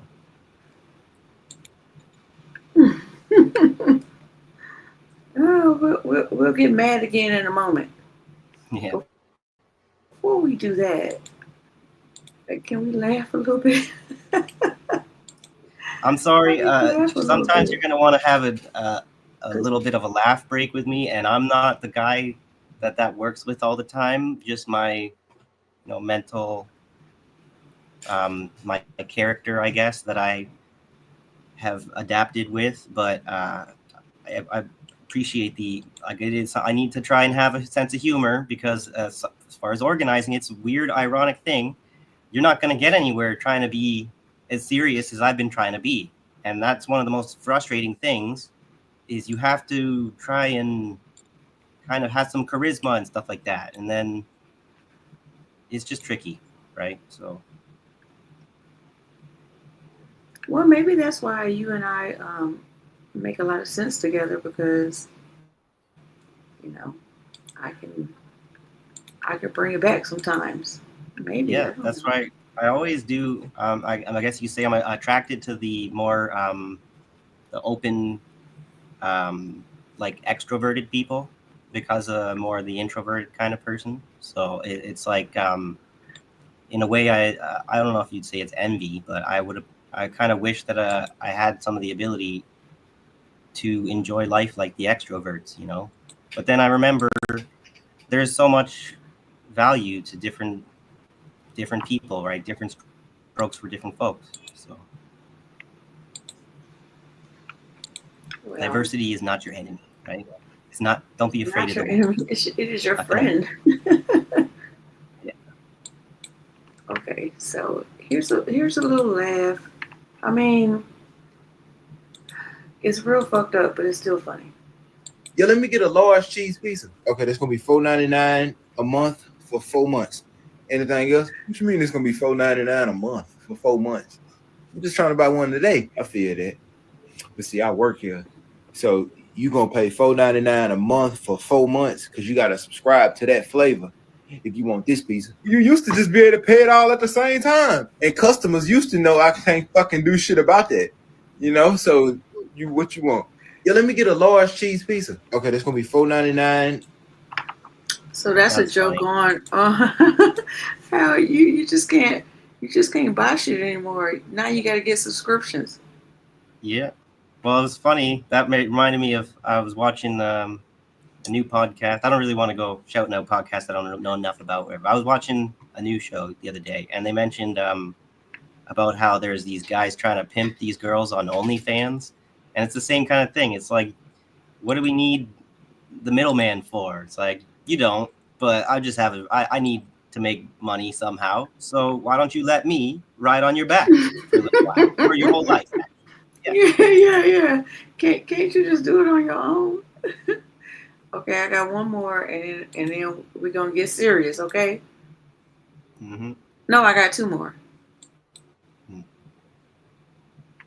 Oh wait, hold on. Instead of that, I had to do these things instead of the United Nations doing them. All I got from the United Nations was an escalator that on the way up stopped right in the middle. If the First Lady wasn't in great shape, she would have fallen, but she's in great shape. We're both in good shape. We both stood. And then a teleprompter that didn't work. These are the two things I got from the United Nations, a bad escalator and a bad teleprompter. Thank you very much.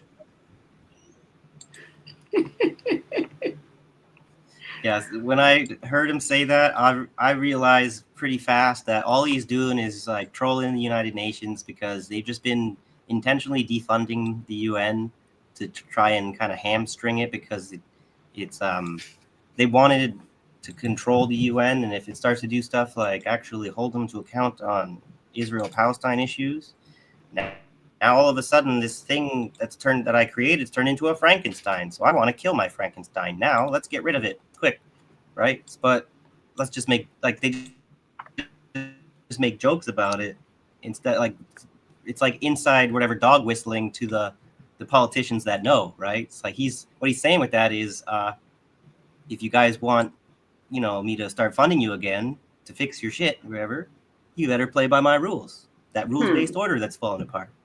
That rule of law, it ain't working no more. Don't nobody give a fuck. Okay, here's the last one. Nope, never worked really. This is Trump during the Charlie Kirk Memorial. Wait. Come up here and say a few words about my friend Charlie. The tariffs I have implemented into this country is bringing us more money than we ever seen. I have an announcement. It's gonna be big. We have found the cure for autism. Yeah, Donald D, baby. Donald D, baby. I hate all my enemies. I don't wish them well. I don't forgive them. Just because a 10-year-old girl got sexually assaulted and wound up pregnant, y'all want her to have an abortion? Oh my. Did you see the people that think like that? They're sick. Me and Elon had a chat. Just because he tweeted I was in the Epstein files don't mean we can't rekindle a relationship. But I hate them leftists, the same people who say I was in them Epstein files. See, me and Elon, it's different because I missed him, and he is very special. Let's give it up for Charlie Kirk. Not throwing the mic. Let's give it up for Charlie Kirk. After he talked about himself for how many minutes? And let's give it up for Charlie Kirk. It seems like a lot of people are in memorial of Charlie Kirk. Let's talk about all kinds of anything except for the person who were. Except for the person That shit was hilarious. It looked like a WWE performance. Okay, so we're gonna get serious now. Well, I'm wondering what. I don't know what you guys mean by Riverdance. I must have missed that as a movie or something. But yeah, sorry. I sent you a video. I'm gonna pivot to the little bit of the Canadian clown now. Yeah. Carnival Carney. Carnival Carney.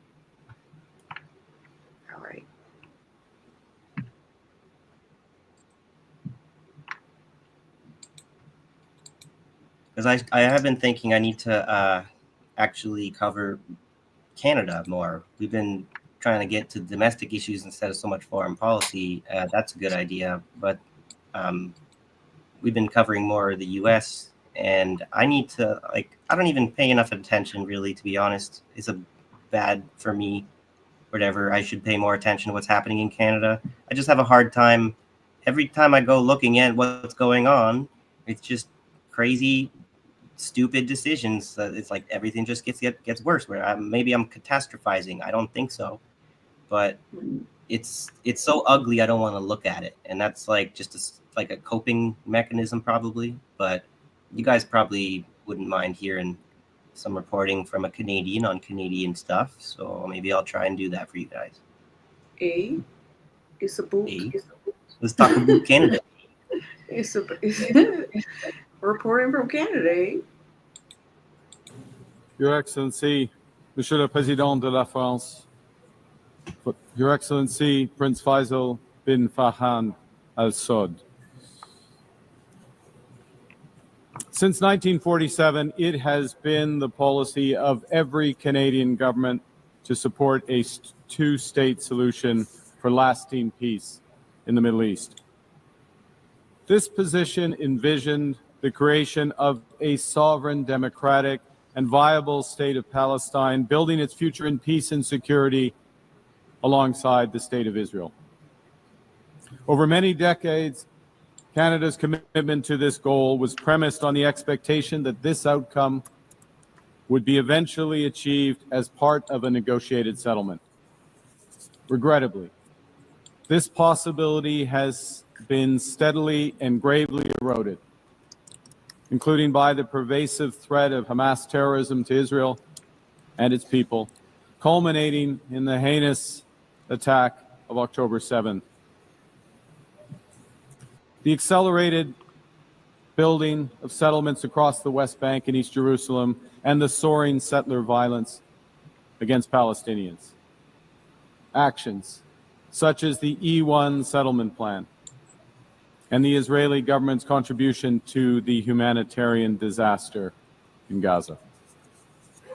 Le Hamas a terrorisé le Hamas sows terror among the Israeli people and has oppressed the people of Gaza. That has prompted us to take the position we have. Hamas must absolutely release all. Wait, why did somebody just start speaking for him? Because he's speaking French now. So this is what Canadian politicians do all the time. It's a little bit annoying, but they're trying to have some kind of respect for the French-speaking population, that when they make public announcements, they do half of the speech in English and half of it in French, and then there's a translator. Okay. Well, let me go back. Let me go back a little bit. And before I do that, Jacqueline, stick around because I have something for you. I have a river dance for you, and I think you're going to love it. All right. Disaster in Gaza. Le Hamas a terrorisé le Hamas sows terror among the Israeli people and has oppressed the people of Gaza. That has prompted us to take the position we have. Hamas must absolutely release all hostages, disarm fully, and never play any role in the future governance of Palestine. Stolen from the Palestinian people, chased them and cheated them from their life and liberty, and it can in no way dictate their future. But Excellency, so we should maybe pause it the here, current just so Israeli government is working methodically to prevent. So I find it very hypocritical of him to make that statement about how Hamas can never have any place in the future governance of Palestine, and that's part of the conditions for recognizing the Palestinian Authority. Make no mistake, okay? But so what is their stance on Ukraine? Okay, because this is you can't really be authentic when you say something like this if you have double standards about this kind of thing, because Zelensky is not actually the democratically elected president of Ukraine. Okay, he's been running Ukraine under emergency dictatorial powers, suspending democratic elections because of the emergency threat of the war.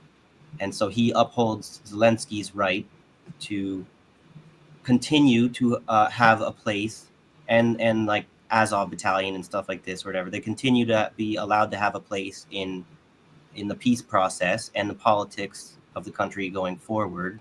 I'm not going to try to ban any of those right-wing parties that have banned all the left-wing parties in Ukraine. But when it comes to Gaza, we got to make sure that Hamas is never allowed anywhere near power, when they are the only ones effectively in power right now, because everyone knew that this was going to happen when they tried to defeat Hamas by slaughtering women and children. All they were going to do is actually strengthen the Hamas organization's ability to carry on fighting. And that's exactly what's happened. I've got a statement from Macron who's saying that they may have like decapitated some of the leaders from Hamas, but they still have just as many fighting men as they did at the start of all of this. So they haven't achieved any success in eliminating Hamas whatsoever. So going forward, we know full well that it's going to be a force in Palestinian politics, but they have to make that a non-starter, because this is about their dialectics, okay? They only intend to use these processes about claiming to be in good faith or to perpetuate this war forever. And that's what he's really trying to do here. So sorry about that. This rhetoric that a country can't change leadership in the middle of a war is complete BS. Britain did it during both World War I and World War II. Yeah, it's all about trying to maintain what people's historic conception of democracy is. So if somebody's like democracies, like democratic governments collapse all the time. And that's part of the democratic process. So if a government loses the confidence of its people, then the new government needs to be elected. Unfortunately, the electoral process is utterly rigged by the bourgeois politics. So you could have a government collapse and you could have an election to maintain the legitimacy of the democratic system, but it's not legitimate because you can't actually have a representative of the people. You have to have the installed representative that they're trying to do to Palestinians. Like there's been a very long track record. I should share this article from Middle East Eye after this. We're going to go into the historic record of all the real representatives of the people that's been pushed aside. And I think a good point is like, this is why they try to teach Americans that instead of overthrowing your government, we have to fix the government from within. We just have to get them out of the party. We have to fix it from within. Like if we do that, everything will be okay. You know? Yeah. And I think Should I press reform doesn't necessarily have to be a dirty. I'm just saying reform doesn't have to be a dirty word, just like revision. I think you do get into a bit of a problem when, if there actually is some need to correct a mistake, now that you've made it anathema to revise anything, now we can't do that. But that being said, there's a reason why communists have had a really big bee in their bonnet about letting the reformists like completely undo everything that we need to have principles about. So we need to have nuance. Their future. But Excellencies, the current Israeli government is working methodically to prevent the prospect of a Palestinian state from ever being established. Il poursuit sans relâche l'expansion. And tirelessly continues settlement expansion in the West Bank. That is illegal under international law. Its constant aggression against Gaza has claimed the lives of tens of thousands of civilians. It has compelled the displacement of more than 2 million people and caused a devastating famine. Another violation of international law. Policy of the current Israeli government that there will be, and I quote, no Palestinian state. In this context, Canada recognizes the state of Palestine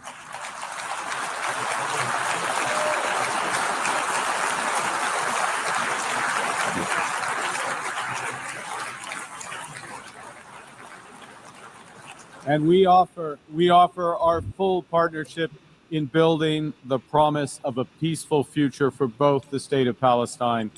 Wait, can I just ask, like, did I hear two conflicting statements?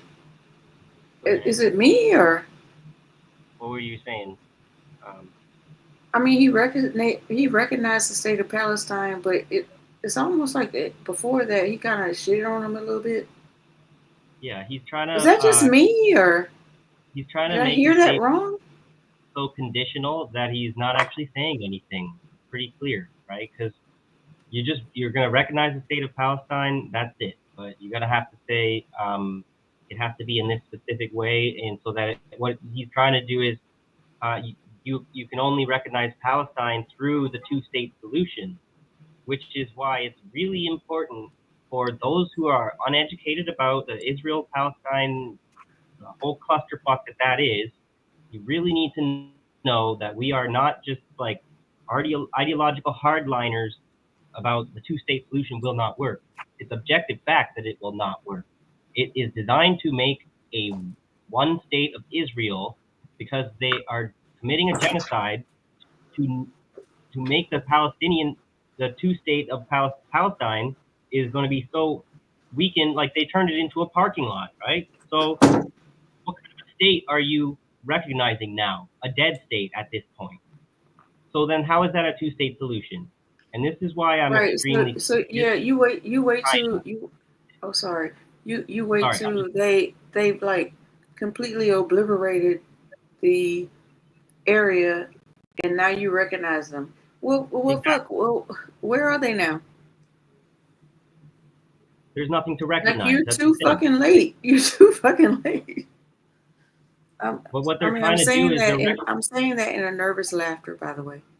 Yeah. I'm not laughing. You know. I mean, in a way that isn't technically, it's not actually too late. There are still people there, right? Like they're still fighting. Hamas is still fighting. Gaza's still not actually conquered after all this time. Something to really like not get confused about. Like, how have they still managed to fight this long? It's because Israel's not as powerful as they've made themselves out to be. They are not successfully winning this war at all. They have lost this war. Hamas, whatever the spokesperson, he comes out after hearing these statements from England and France and Canada. He's saying he's declaring victory and vowing that they're going to continue working to destroy it.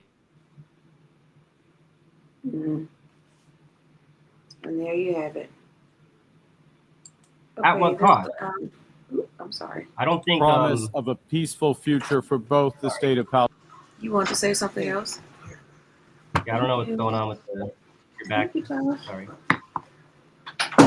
But we have to mention that at this time, I should look up the statistic, but there's recently been a report, I guess it's not so recent anymore, but the death toll is over 600,000 civilians, right? Like majority women and children, like high majority, 80% kind of thing. So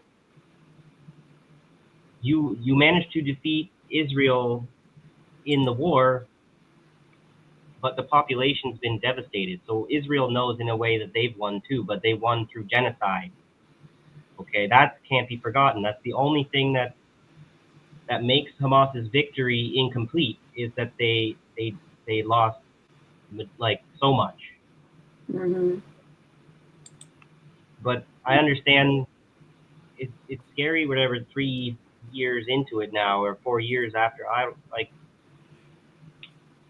don't know if I could have been so diehard in support of this, knowing that Palestinians were not going to be supported by the international community. That was the big gamble that they did.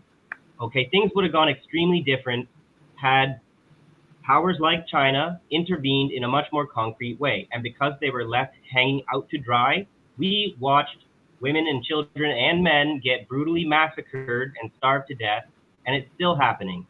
And we're trying to see this flotilla come in, change things, and they're still letting Israel get away with whatever they want. And China has to say nothing. You remember when we kind of first covered it? Like, I kind of regret, because we didn't have a really good understanding of it. And now my my position on them have completely done a 180, like a definite 180. At first, I was just like, oh, what's going on? We need to be concerned. What's happening?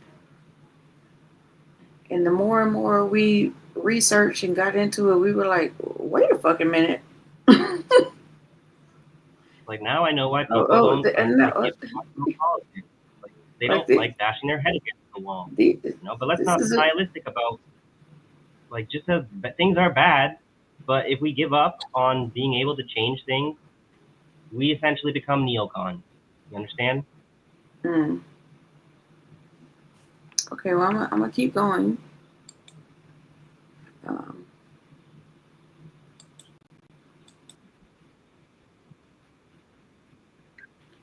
Oh, you can't see it. Can you not see it? Why is it not showing? No, it's not coming up right now. I don't know. Yeah, I don't know why. Well, that's weird. And it still hasn't come up. Oh, you know what? I'll bet you it's There like it you're is. saying before, because you need me to control the layout change, I guess. And the Whatever state of it is. Israel. We got it. Excellencies, Canada is under no illusions that this recognition is a panacea. This recognition is, however, firmly aligned with the principles of self-determination and fundamental human rights in the UN Charter, and it is fundamentally consistent with the policy of the Canadian government for generations. We take this action as part of a coordinated effort led by France and Saudi Arabia, a coordinated effort to provide the possibility of peace and a two-state solution. So I feel like recognizing the state of Palestine, led by the Palestinian Authority, empowers those who seek peaceful coexistence and the end of Hamas. Sorry, go ahead. Sorry, I feel like this is the more political theater stuff. This claiming that this has been orchestrated by France and Saudi Arabia when China's been doing a big push at the UN. What they're claiming that they've been doing for the Palestinians is that they're going to fight for them diplomatically and legally, right? So I think I gotta find the tab here. The statement from China in response to this, they're proud about like 80%. Oh, okay, here it is. Over 80% of UN members recognize Palestine, signals global mainstream. So the Chinese foreign minister spokesperson, what their angle about this, their boilerplate statement is that this is a good thing to see this happening because it signals that the global mainstream opinion is to want to put a stop to the genocide through a two-state solution. So I don't understand how they think it's like a good pragmatic political strategy for them to allow themselves to be so easily affiliated like with the hypocrisy of the West like this. Because when I see Canada doing this recognition of Palestine, I see it as the most disingenuous thing done by the worst kind of person. And then China's officially saying to the world, this is good. This is like those right-wingers that the abhorrent right-wingers that the guys talk about. Like we should be willing to forgive these people and let them come back into the fold, whatever. But it doesn't pass the smell test. And if you do that, then you're gonna have the same problem you have in America. If you don't condemn these people and bring them up for their crimes, they are going to not stop. They're gonna walk all over us. They're gonna infest our parties, and then like this is the thing about the capitalists in China are controlled by the Communist Party. You don't have to worry about them because the political party has the economy under control. And I feel like that's flying in the face of Marxism, Leninism. It's supposed to be about the superstructure is like inherently interconnected. So the political base forms the superstructure. So if the superstructure of the Communist Party allegedly has control over the economy, that's ignoring the whole argument that Lenin made about the base forms the superstructure. The economic reality of the country is going to dominate the political expression of the party in power. So, but I'm getting into things that you get canceled for or whatever. You're not, you get your commie card taken away. And I think like the Chinese, they've been really condescending about like everyone else is revisionist except for us. Like, isn't that revision of Marxist Leninist ideology, whatever? Like, there's a big shift. I've done my little research. I made it more about China than I should have again, right? But I've seen a clear shift in policies that has everything to do with the era of Mao and Maoism, and then with the ending of that and the rise of Denghism, there's an opening up to Israel with that shift. Okay, the anti-Zionist character reputation that China built up, that people are still coasting on today, that was done by the Maoists in China, and they have been discredited by all the people supporting the Denghist technocratic policies that they have now. To like, the secret to China's success is Israel in a way, so their technological success. Because what I found disgusting, or whatever, when they reopened relations with Israel in 1992, I think it was, that's because of the fall of the Soviet Union. And we need to understand maybe what is China complicit in any kind of way about the fall of the Soviet Union, because now everyone's really proud of how China and Russia are inseparable. But like we were saying about in the moment is when matters, right? So now China is inseparable with not communist Russia. Instead of when the Soviet Union was around, when they could have had unity among Marxists, they didn't. And that really fucking destroyed the credibility of communists for generations. We have to fix now, right? But now I'm getting it wrong. I'm being a biased-wool, right? As if there's no kind of, like, that's basically calling me a white leftist, right? So... Well, you're getting some pushback in the chat. I'm giving some pushback, and I'm going to get some pushback. But the trade volume increased by 19,900% from 1992 to 2013. Did you really need to go that hard into your new partnership with Israel, China? I don't know. Okay. And what are you trading with them? You're fucking trading like technology and weapons. So it's like, I know that if I give you these guns, that you're going to go kill those guys over there, but that's not my problem. That's not my fault. Yes, it is. Or you're buying guns from them. Sorry. So if you buy guns from them, then you give them money. What do? They buy stuff from the Americans to go use to kill people, right? So what are you, complicit? Yes. So I'm going to play it's like a minute and 30 seconds left. I'm going to play that. And I was going to let you. Okay, go ahead. So we get into the problem of the no true Scotsman fallacy. Because what if I say now at the time that China's not being Marxist anymore? Because they let Henry Kissinger in, right? That kind of thing. One of the things I'm finding is that I have this other article, the Jewish Virtual Library. So what are the Israelis claiming that China's motivations are for forging ties with Israel, whatever they think that Israel is going to be a backdoor into influencing America. And now we've got this narrative. They're criticizing AIPAC, right, for having so much of a control over the American system. And that's very true. And if China's trying to like cynically exploit that relationship in order to influence American policy, what happens when the neocons say the Chinese are doing too much to influence and control our nation or whatever? This is like, because they have decided to be in bed with the Israelis or whatever, they've opened themselves to criticism from those of us who aren't being as pro-China, right? And I get to be wrong. That's according to your opinion. So I think that China has contradicted themselves, and they do have to get back on track. And like, maybe I'm not making an eloquent enough argument, being more of like an amateur analyst. But the problem is, if I do more analysis and research, and my conclusions lead me to my observations lead me to conclude that China's not as Marxist as it feels like, we have a problem about you're not in the big club anymore, right? Because everything right now about Western communists is not about building communism in the West. It's about tailing the Chinese, right? It's about just they're going to bring prosperity to the rest of us through this technological social engineering. And if the Americans did something like that, we would just call it techno-fascism, right? But because the Chinese are doing it, it's communism. So, and I feel like there's too many like revolutionary organizations that they have opposed and actively funded the other side. One thing I forgot to mention about, we were talking about Nepal. Why did they feel the need to actually fund and prop up the monarchy alongside the Indians instead of funding the Maoist revolutionaries? Maybe my computer was lying to me or whatever, and I didn't have time to figure it out.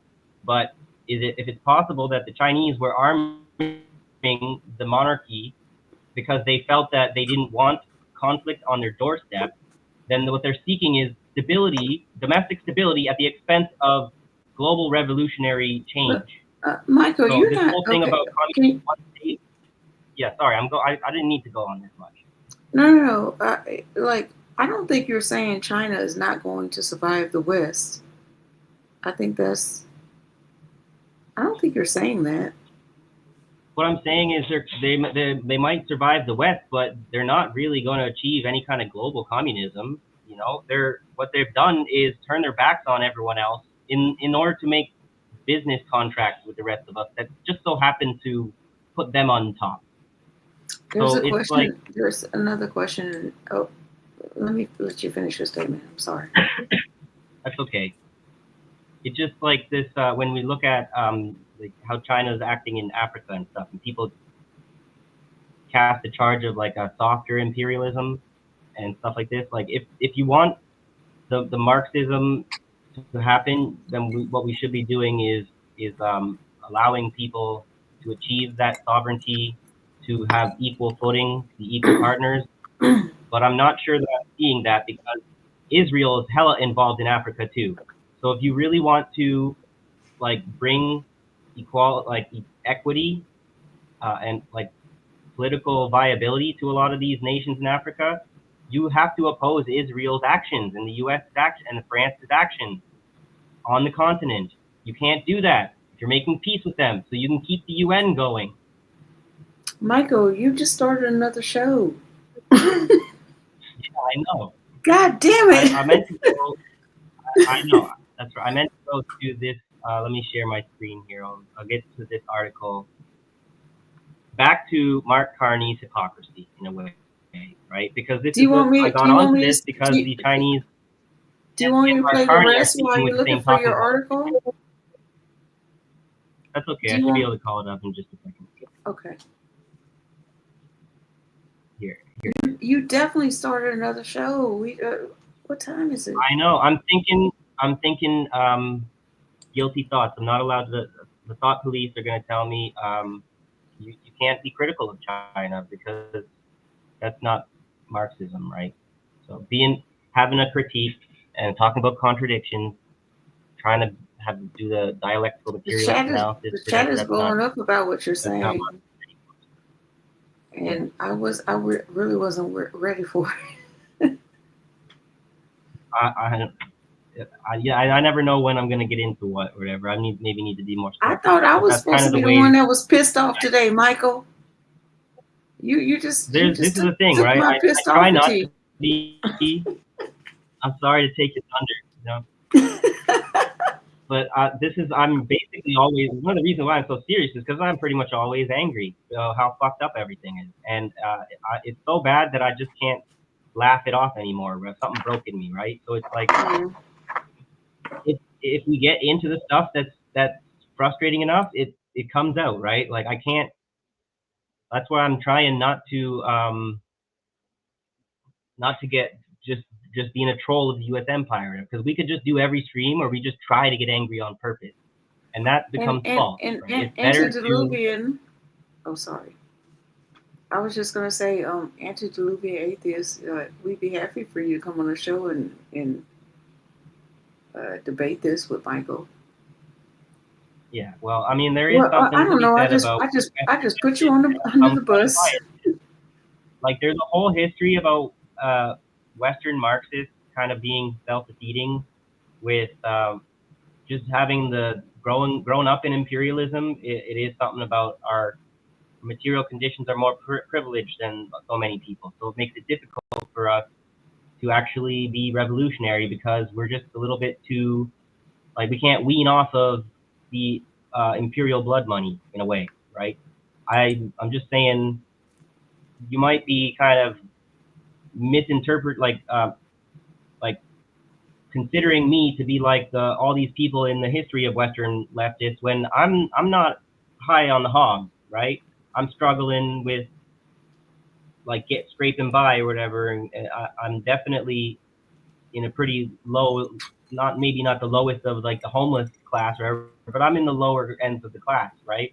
So then people kind of look at me, they just assume a white Western leftist is more from the upper class or whatever, right? And this is, so maybe I kind of grew up that way in a sense, right? But our material conditions change, and then it changes our ideology, our perception, like we grow because of that, but we're denied that because the stereotype is just what gets applied, and that's not necessarily accurate. So, did you find your article?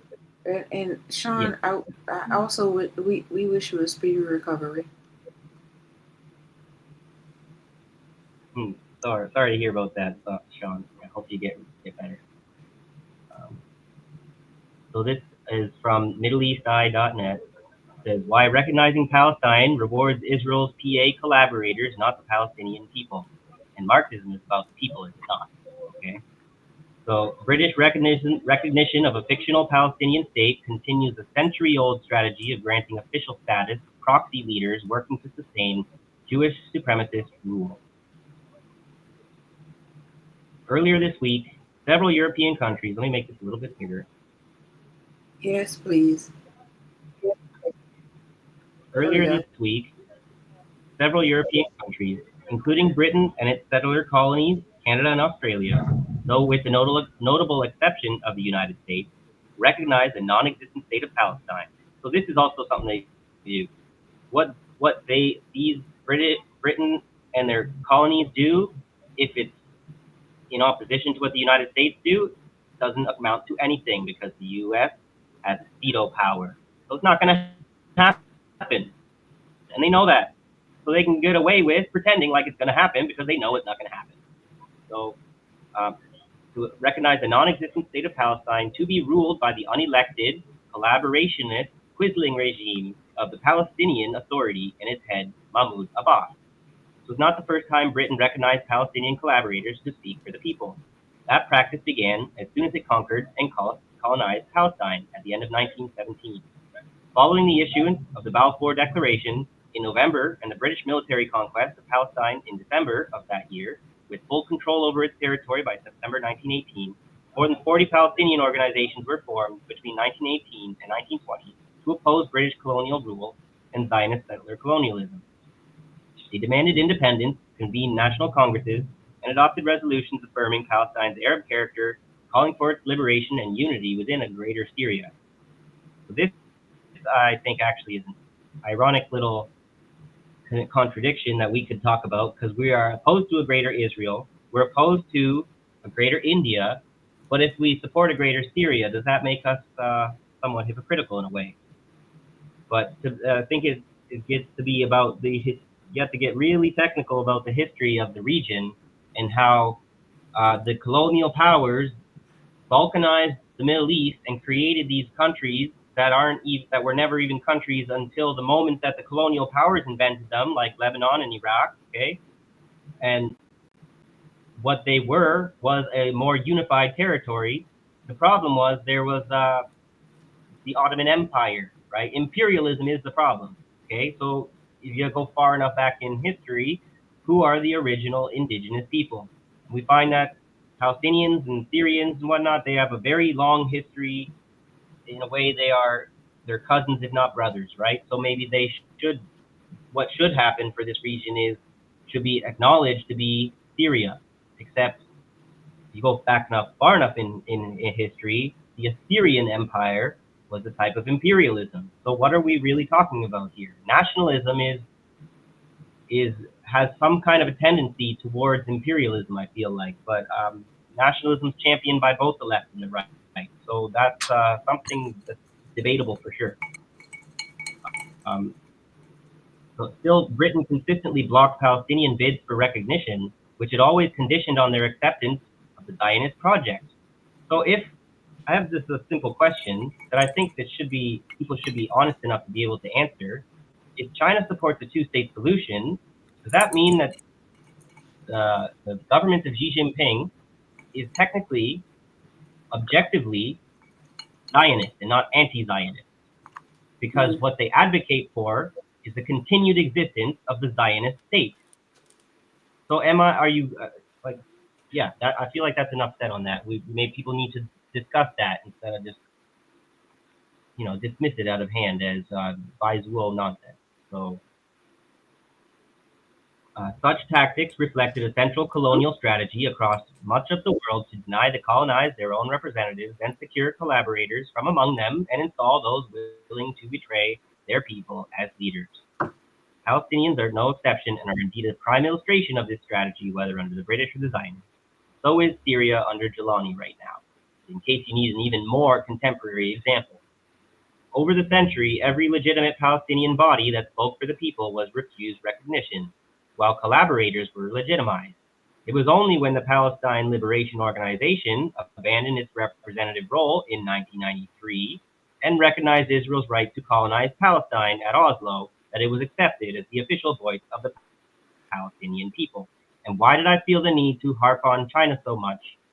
Okay, because on my little research project here, I'm trying to say, when did China establish official relations with Israel?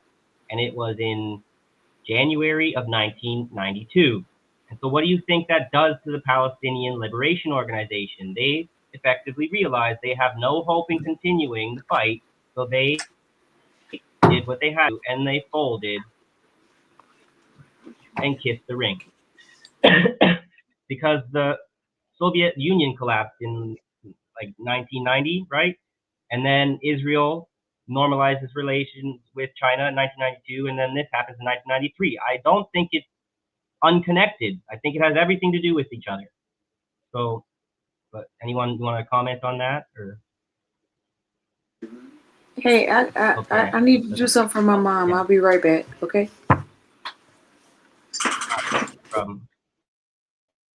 I'll take a look and see what people are having in the chat here. Like Antediluvian saying the two-state solution is really the one-state solution since the Palestinians outnumber the Jews. So a two-state is a good thing because shortly thereafter Israel would disappear and Palestine rise. Yeah, that is an old argument I've actually kind of forgotten about, in that if you actually give the two-state solution a chance, then Palestinians outnumber the Israelis, so they would be able to outvote them. Is that maybe disregarding the money in politics problem? So, like, I don't know, like to say that Israel and Palestine are going to be able to form a nascent democracy that's less corrupt than the democracies in the West, I suppose it's possible. I'm not optimistic.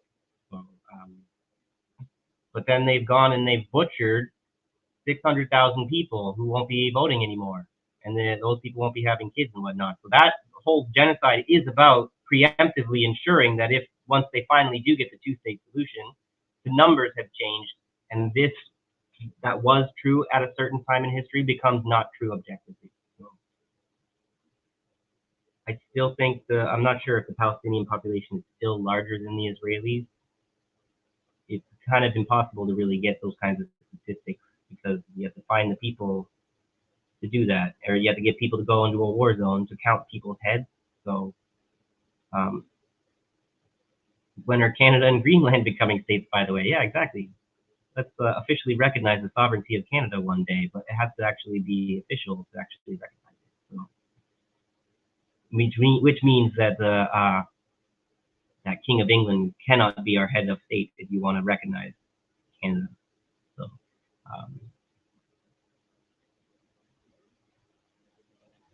Zach Wodo says, I think President Z is mostly just extremely pragmatic. I wouldn't say he's Zionist. I would say the problem with being extremely pragmatic is that turns into an ideology of its own, and we call that realpolitik. And that was Henry Kissinger's, that's the neocon ideology. If you become completely pragmatic, then ideology itself really has no meaning. Like you don't actually stand for any ideas, because the ideas are only conditional on the pragmatism at play. So I'm back. heard something interesting. I heard something interesting this week. Utah was Zion before Zionism existed. I don't know what you're saying, but funny joke.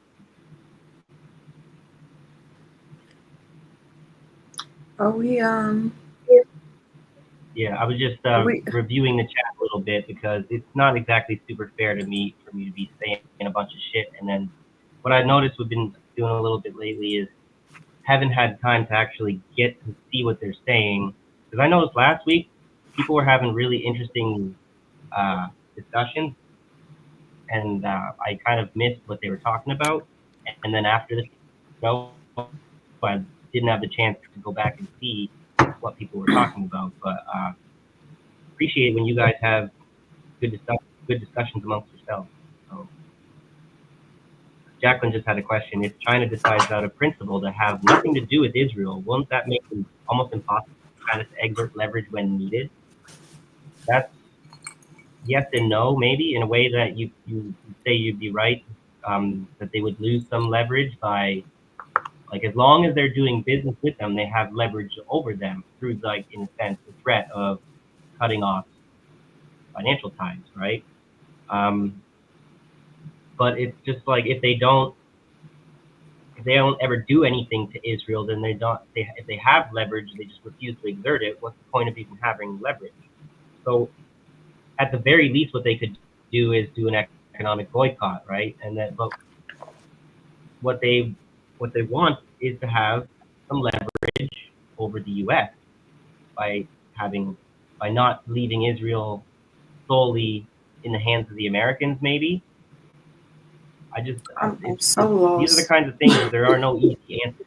You get lost. Yeah, it's like. No, I'm lost because I wasn't here. That's all. Oh, that's okay. Because you have to. There was something article I didn't even get a chance to read, but I'm gonna read it maybe this week. That's We're like getting into 2 hours and the 30 history minutes of. in. Just so you know. Yeah, I'm gonna have to wrap it up. Yeah, because you like we're creating a totally different show. Just to understand. Yeah, I know. You have to go back to understanding. Israel was the first country to recognize China in 1950, but because they're like what they really wanted was the fascists that the communists beat to take over China, so that because they were Zionists, right? Sun Yat-sen and everything. Yeah. But then China refused to recognize Israel in response to Israel recognizing them.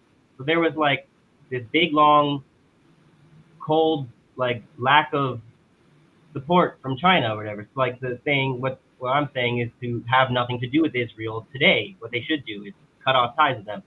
Well, Mao Zedong, when he was in power, was more anti-Zionist, was more supporting like anti-colonial struggles around the world. Okay, and this shift in China's policy has everything to do with the opening up of the two-state solution, right? So I feel like they have, just like with the Americans, they have the leverage, but they have to end the relationship to exert the leverage. And because they aren't doing that, do they really have the leverage, or is it just a narrative? You know, because it's like they'd have to cut their nose off to spite their face.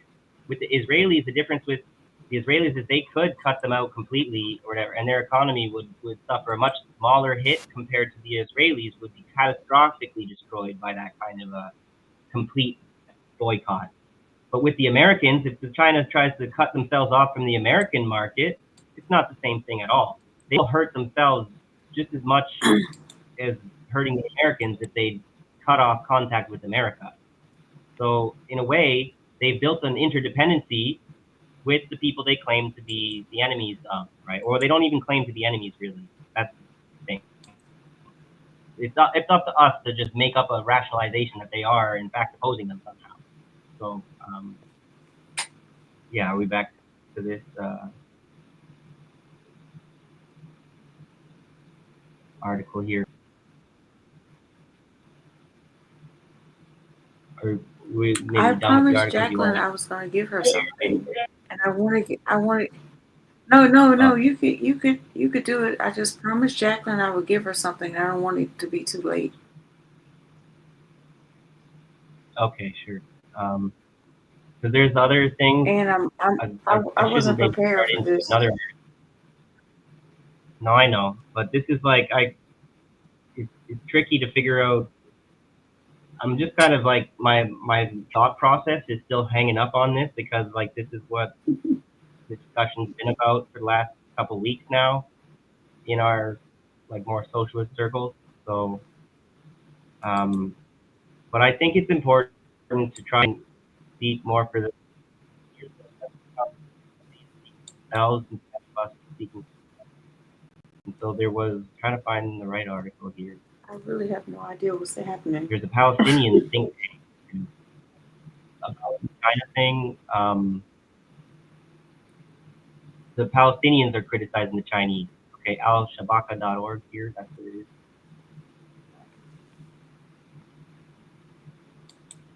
Because you can say you're standing with the Palestinians, but then if you might be caught on two tectonic plates, whatever, separating, trying to stand on the widening gap when you're saying I support both the Palestinians and the Chinese. But if the Chinese don't support the Palestinians, whatever, how can you're gonna have to pick one or the other. And usually people go where the power is. So China and the Gaza genocide. Wait, hold on. It's not showing. Hold on. Wait, hold on. It's not showing the right thing. It's showing my thing. Like, why is it doing that? I don't know. I think because there we go. I have to be the one to do it. So, yeah, I guess so. Yeah. Okay. So this is the Palestinian Policy Network, and I did a little brief fact checking. I found on the Electronic Intifada website, they are saying way back in April 2010 that this is Palestine's first independent think tank. It is a think tank for Palestinians and by Palestinians. I know we've gone over the tragic problem of people speaking for Palestinians in the Palestinian Authority. I don't think this think tank is doing that. If Electronic Intifada is kind of tipping their hat towards them, I trust the Electronic Intifada. Maybe someone has a criticism of them, I would be happy to hear it because I'm trying to have an open mind about maybe I'm being deceived by people. So, this is from this is from last week or a week and a half ago, September 16th, by Razan Shawamre. Nearly 2 years into Israel's genocidal war on Gaza, China's strategy that shocked the world, while recounting its participation in Israel's official Holocaust Remembrance Day ceremony. It folded the operation into a memorial narrative of Jewish historical suffering, rather than situating it in the context of occupation and apartheid. By doing so, Zhao forced Israeli narratives that cast October 7 as rooted in anti-Semitism, thereby deepening Israeli impunity and enabling genocide. In November 2024, Zhao signaled that Beijing's strategic interests, the Israeli regime, remain intact despite the genocide, underscoring the dissonance between China's UN rhetoric and its actions. This policy memo shows how China's biased impartiality, which privileges the Israeli regime, drives its strategic distancing from the genocide in Gaza.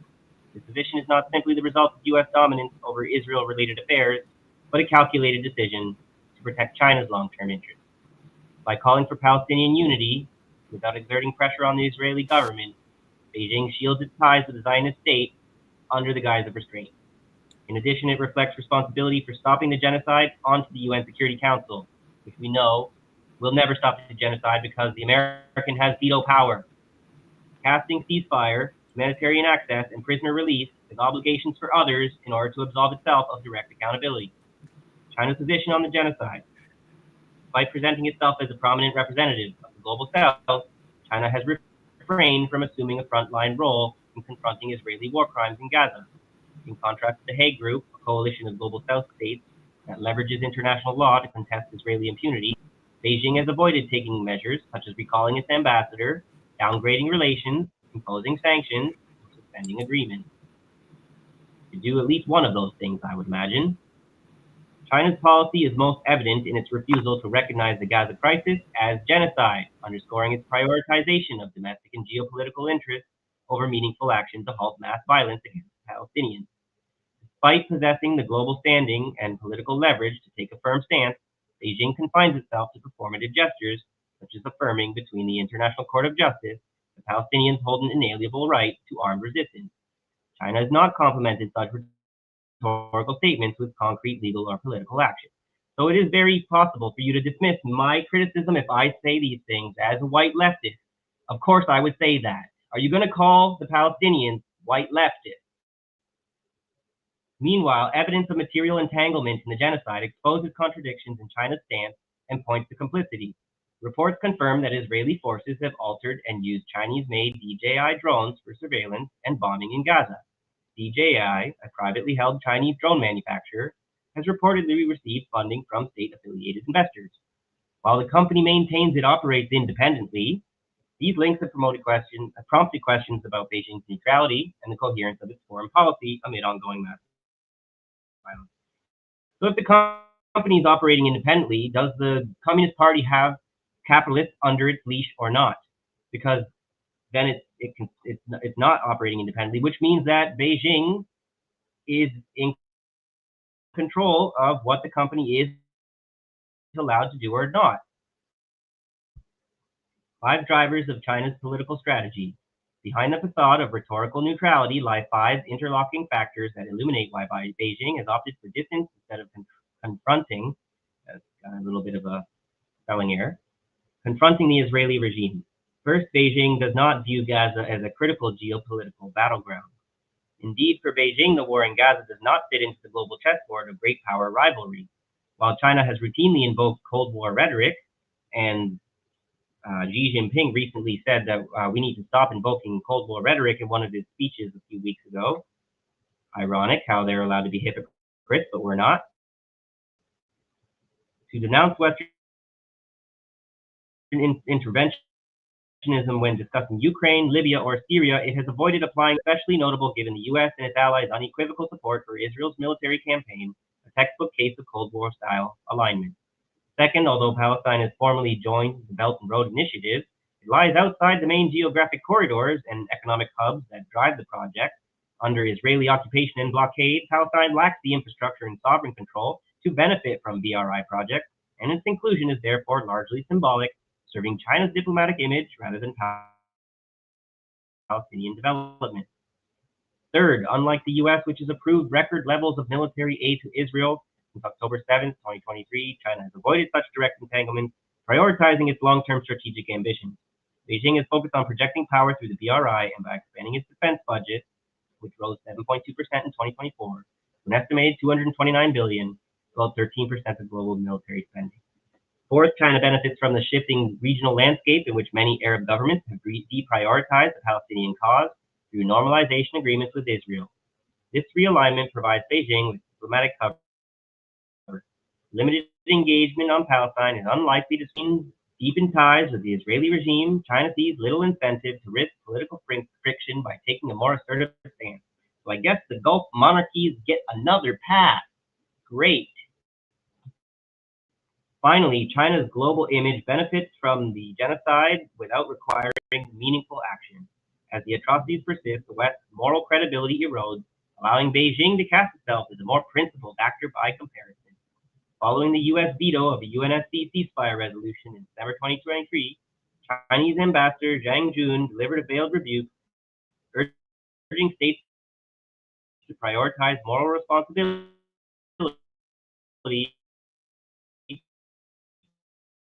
over geopolitical self-interest for their own self-interest, okay? Such statements enable China to accumulate symbolic capital and expand its soft power and quietly build its hard power without incurring political risk or concrete responsibility. Recommendations. Confronted with mass atrocities in Gaza, Beijing has offered neither leadership nor transformative revolutionary diplomacy. Rather than fulfilling its moral and legal obligations, China has opted for strategic distance, Uh-oh. Uh-oh. My computer's not responding. I hope you can still hear me. Are you there, Abby? Uh-oh. Uh-oh. What happened? Abby's gone. Okay, I'm still here. Can you still hear me, guys? My computer just said, fuck you, trying to log back in. Okay, shit. So I just would like to maybe, okay, good, you hear me. All right. I got a little worried there. Shit gets, sometimes, it's like if I get excited, then the computer's having a hard time keeping up with what I'm trying to say. So maybe I'll try and slow down a little bit.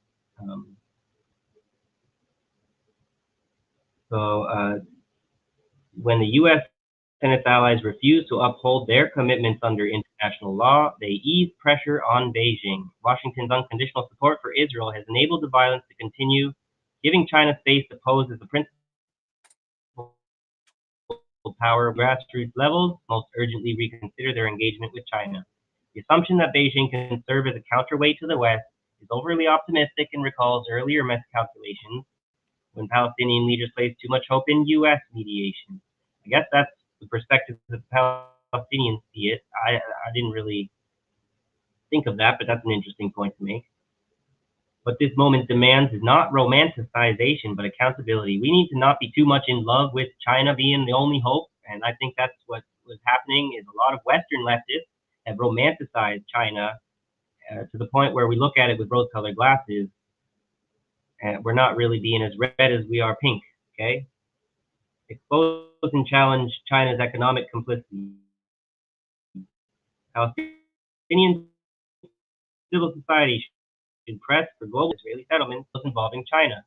So if we think that the West should end all their corporate operations, we make ourselves look retarded if we try and say that China's allowed to have corporate ties with Israel, but America's not. Why would we think that's a good, like, defensible position that we would have? So by continuing to ourselves rival to Western power, pressure China to revise its diplomatic language. Beijing's references to Israel as a Jewish state echo Zionist framings that erase Palestinian rights and historical claims. Palestinian officials and civil society actors must press China to adopt international legal language that reflects the reality of Israeli settler colonialism and apartheid, not echo Zionist narratives that obscure structural violence. So that's why I kind of took this show in this direction, because I was going to try and talk about Canada's Zionist narratives, but I had I was compelled to talk about China echoing Canada's Zionist narrative. That's just how I felt what I had to talk about today. So. I just find it really funny because at I the same was the pissed time, off one, and now you're the pissed off one. My bad. I'm almost done. Sorry. At the I same time, the done. international I'm sorry. I thought you were done. community should press China to recognize and adopt the terminology of genocide used legal. Your mic is cutting off. The ICJ and the revisionism. Okay, sorry. Your mic is cutting off. I'm just saying about the charge of historical. Okay, go ahead. I was saying your mic is cutting off. What I was trying to say, if my mic's going to allow me to say it without cutting me off, if we're denying the present reality, are we doing like historical revisionism of the history that's being written today? So,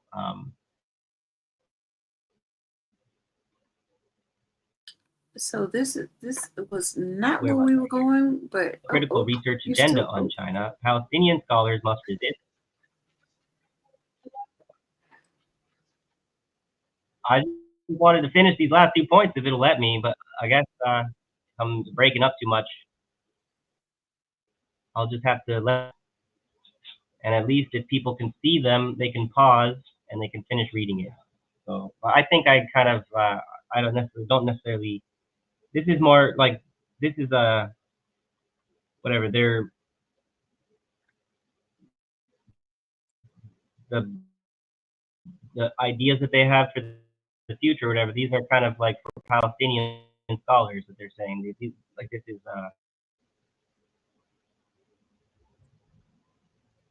so the other fourth point is initiate strategic dialogue with Chinese scholars. So that's enough of that. Sorry about my unplanned taking over of the stream for doing whatever the fuck I want. And this is why I love you. So we are about to be out, right? Because we've been on for that long. And I promised Jacqueline something, and I think everybody else would love it. And just so we can end on a note that's not so angry, because we've been pretty angry the whole fucking time, right? Like I've tried to bring humor into it, but it's been pretty tumultuous. I'm not good at that. You know, I know you're not good at that, and that's fine. And that's Well, why we're you going have through some that's why you have terrible me. That's why you have me, Michael. Yeah. To make it a little Very easier. grateful to have all the rest of you.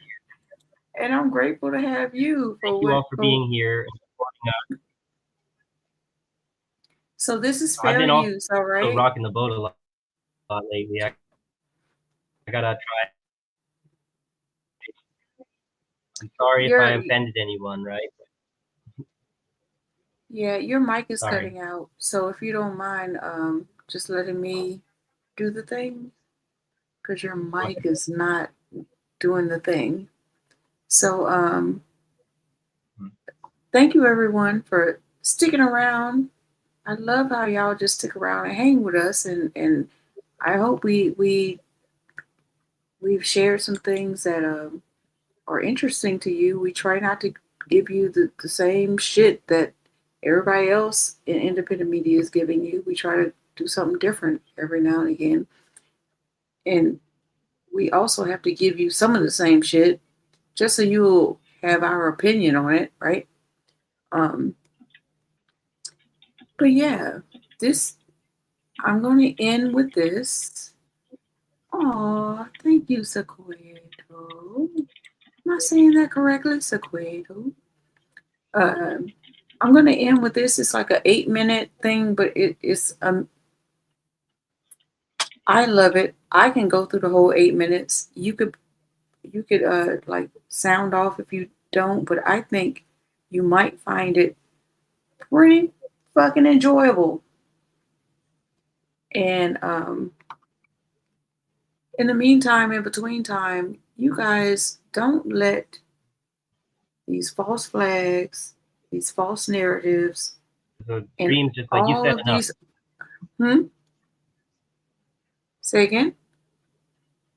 So I can't even. We just got to get out of here because the stream says you said enough. Time for technical difficulties. Oh, that was you. I haven't said enough. I let you talk for 30 minutes. And now I'm talking. No, I'm just playing. No, I'm just playing. Maybe I'm it's just fucking with glitching you. on my end. And sometimes I watch the show after. Sometimes it's not actually glitching, but I think it is because it is for me. So sorry, I'll let you. Yeah, I'll shut up it's now. Have a good night, glitching everyone. for Love you. you. Thank you. We love you too, Michael. So this is harkening back to when Jacqueline was talking about river dancing. And I go back and watch this. This is from 1996. I go back and watch it. I can't tell you how many times I've watched this video over and over and over again because it's so invigorating to me. So hopefully you will enjoy it like I do. And we will end off with this. Don't forget to support your independent media because they are giving you information that other people won't. Okay. And here's a little fun. And we could just stay. Do you want to stay so they could see our reaction while we're playing it? Or yeah, we'll do that. Love y'all. We'll see you next Thursday. We're trying to figure out what times we can do the show more than just once a week. We're trying to move to twice a week. We just don't know when that's going to happen yet. But stay tuned for it. Look, Sean is already ready to dance. Already ready for the party. So here we go. Uh-oh. There we go. Tall and straight, my mother taught me. This is how we dance. Tall and straight, my father taught me. This is how we dance. Battering feet on the city street. In pools of light on street corners. The proud, bright carnival of the poor.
Uh-oh. It's about to get hot in here.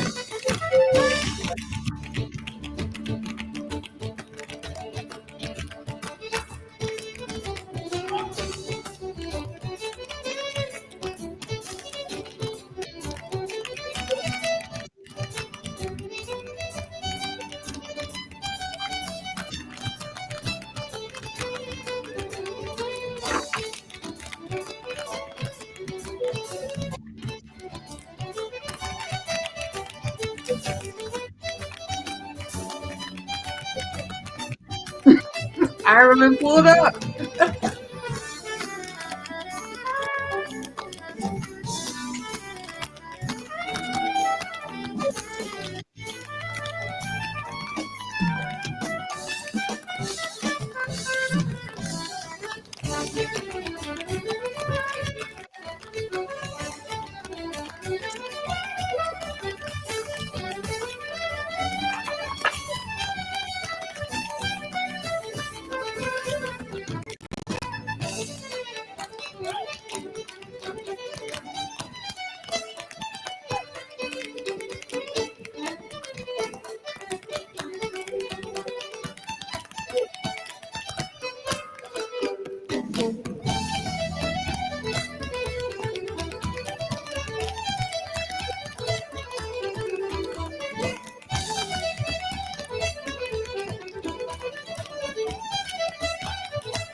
It's just so rhythmic there.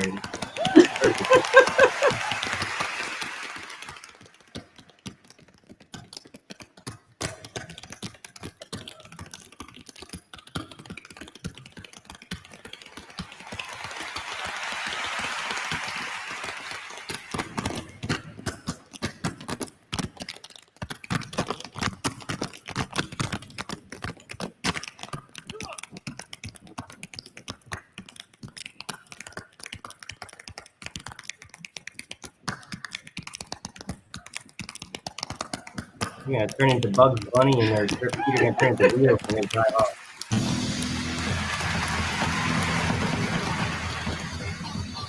Hey, Johnny. Uh-oh, he about to show off.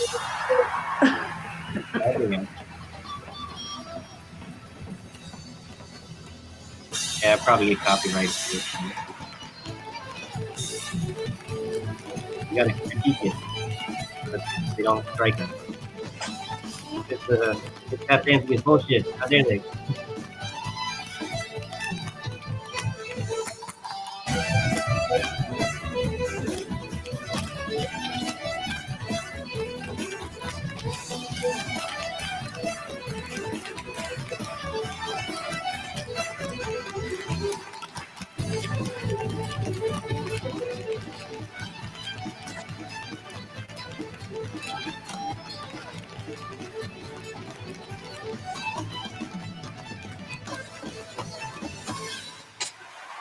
You know what they could have done? They could have had some women in there. There's like critique. What's with all these men? Ooh.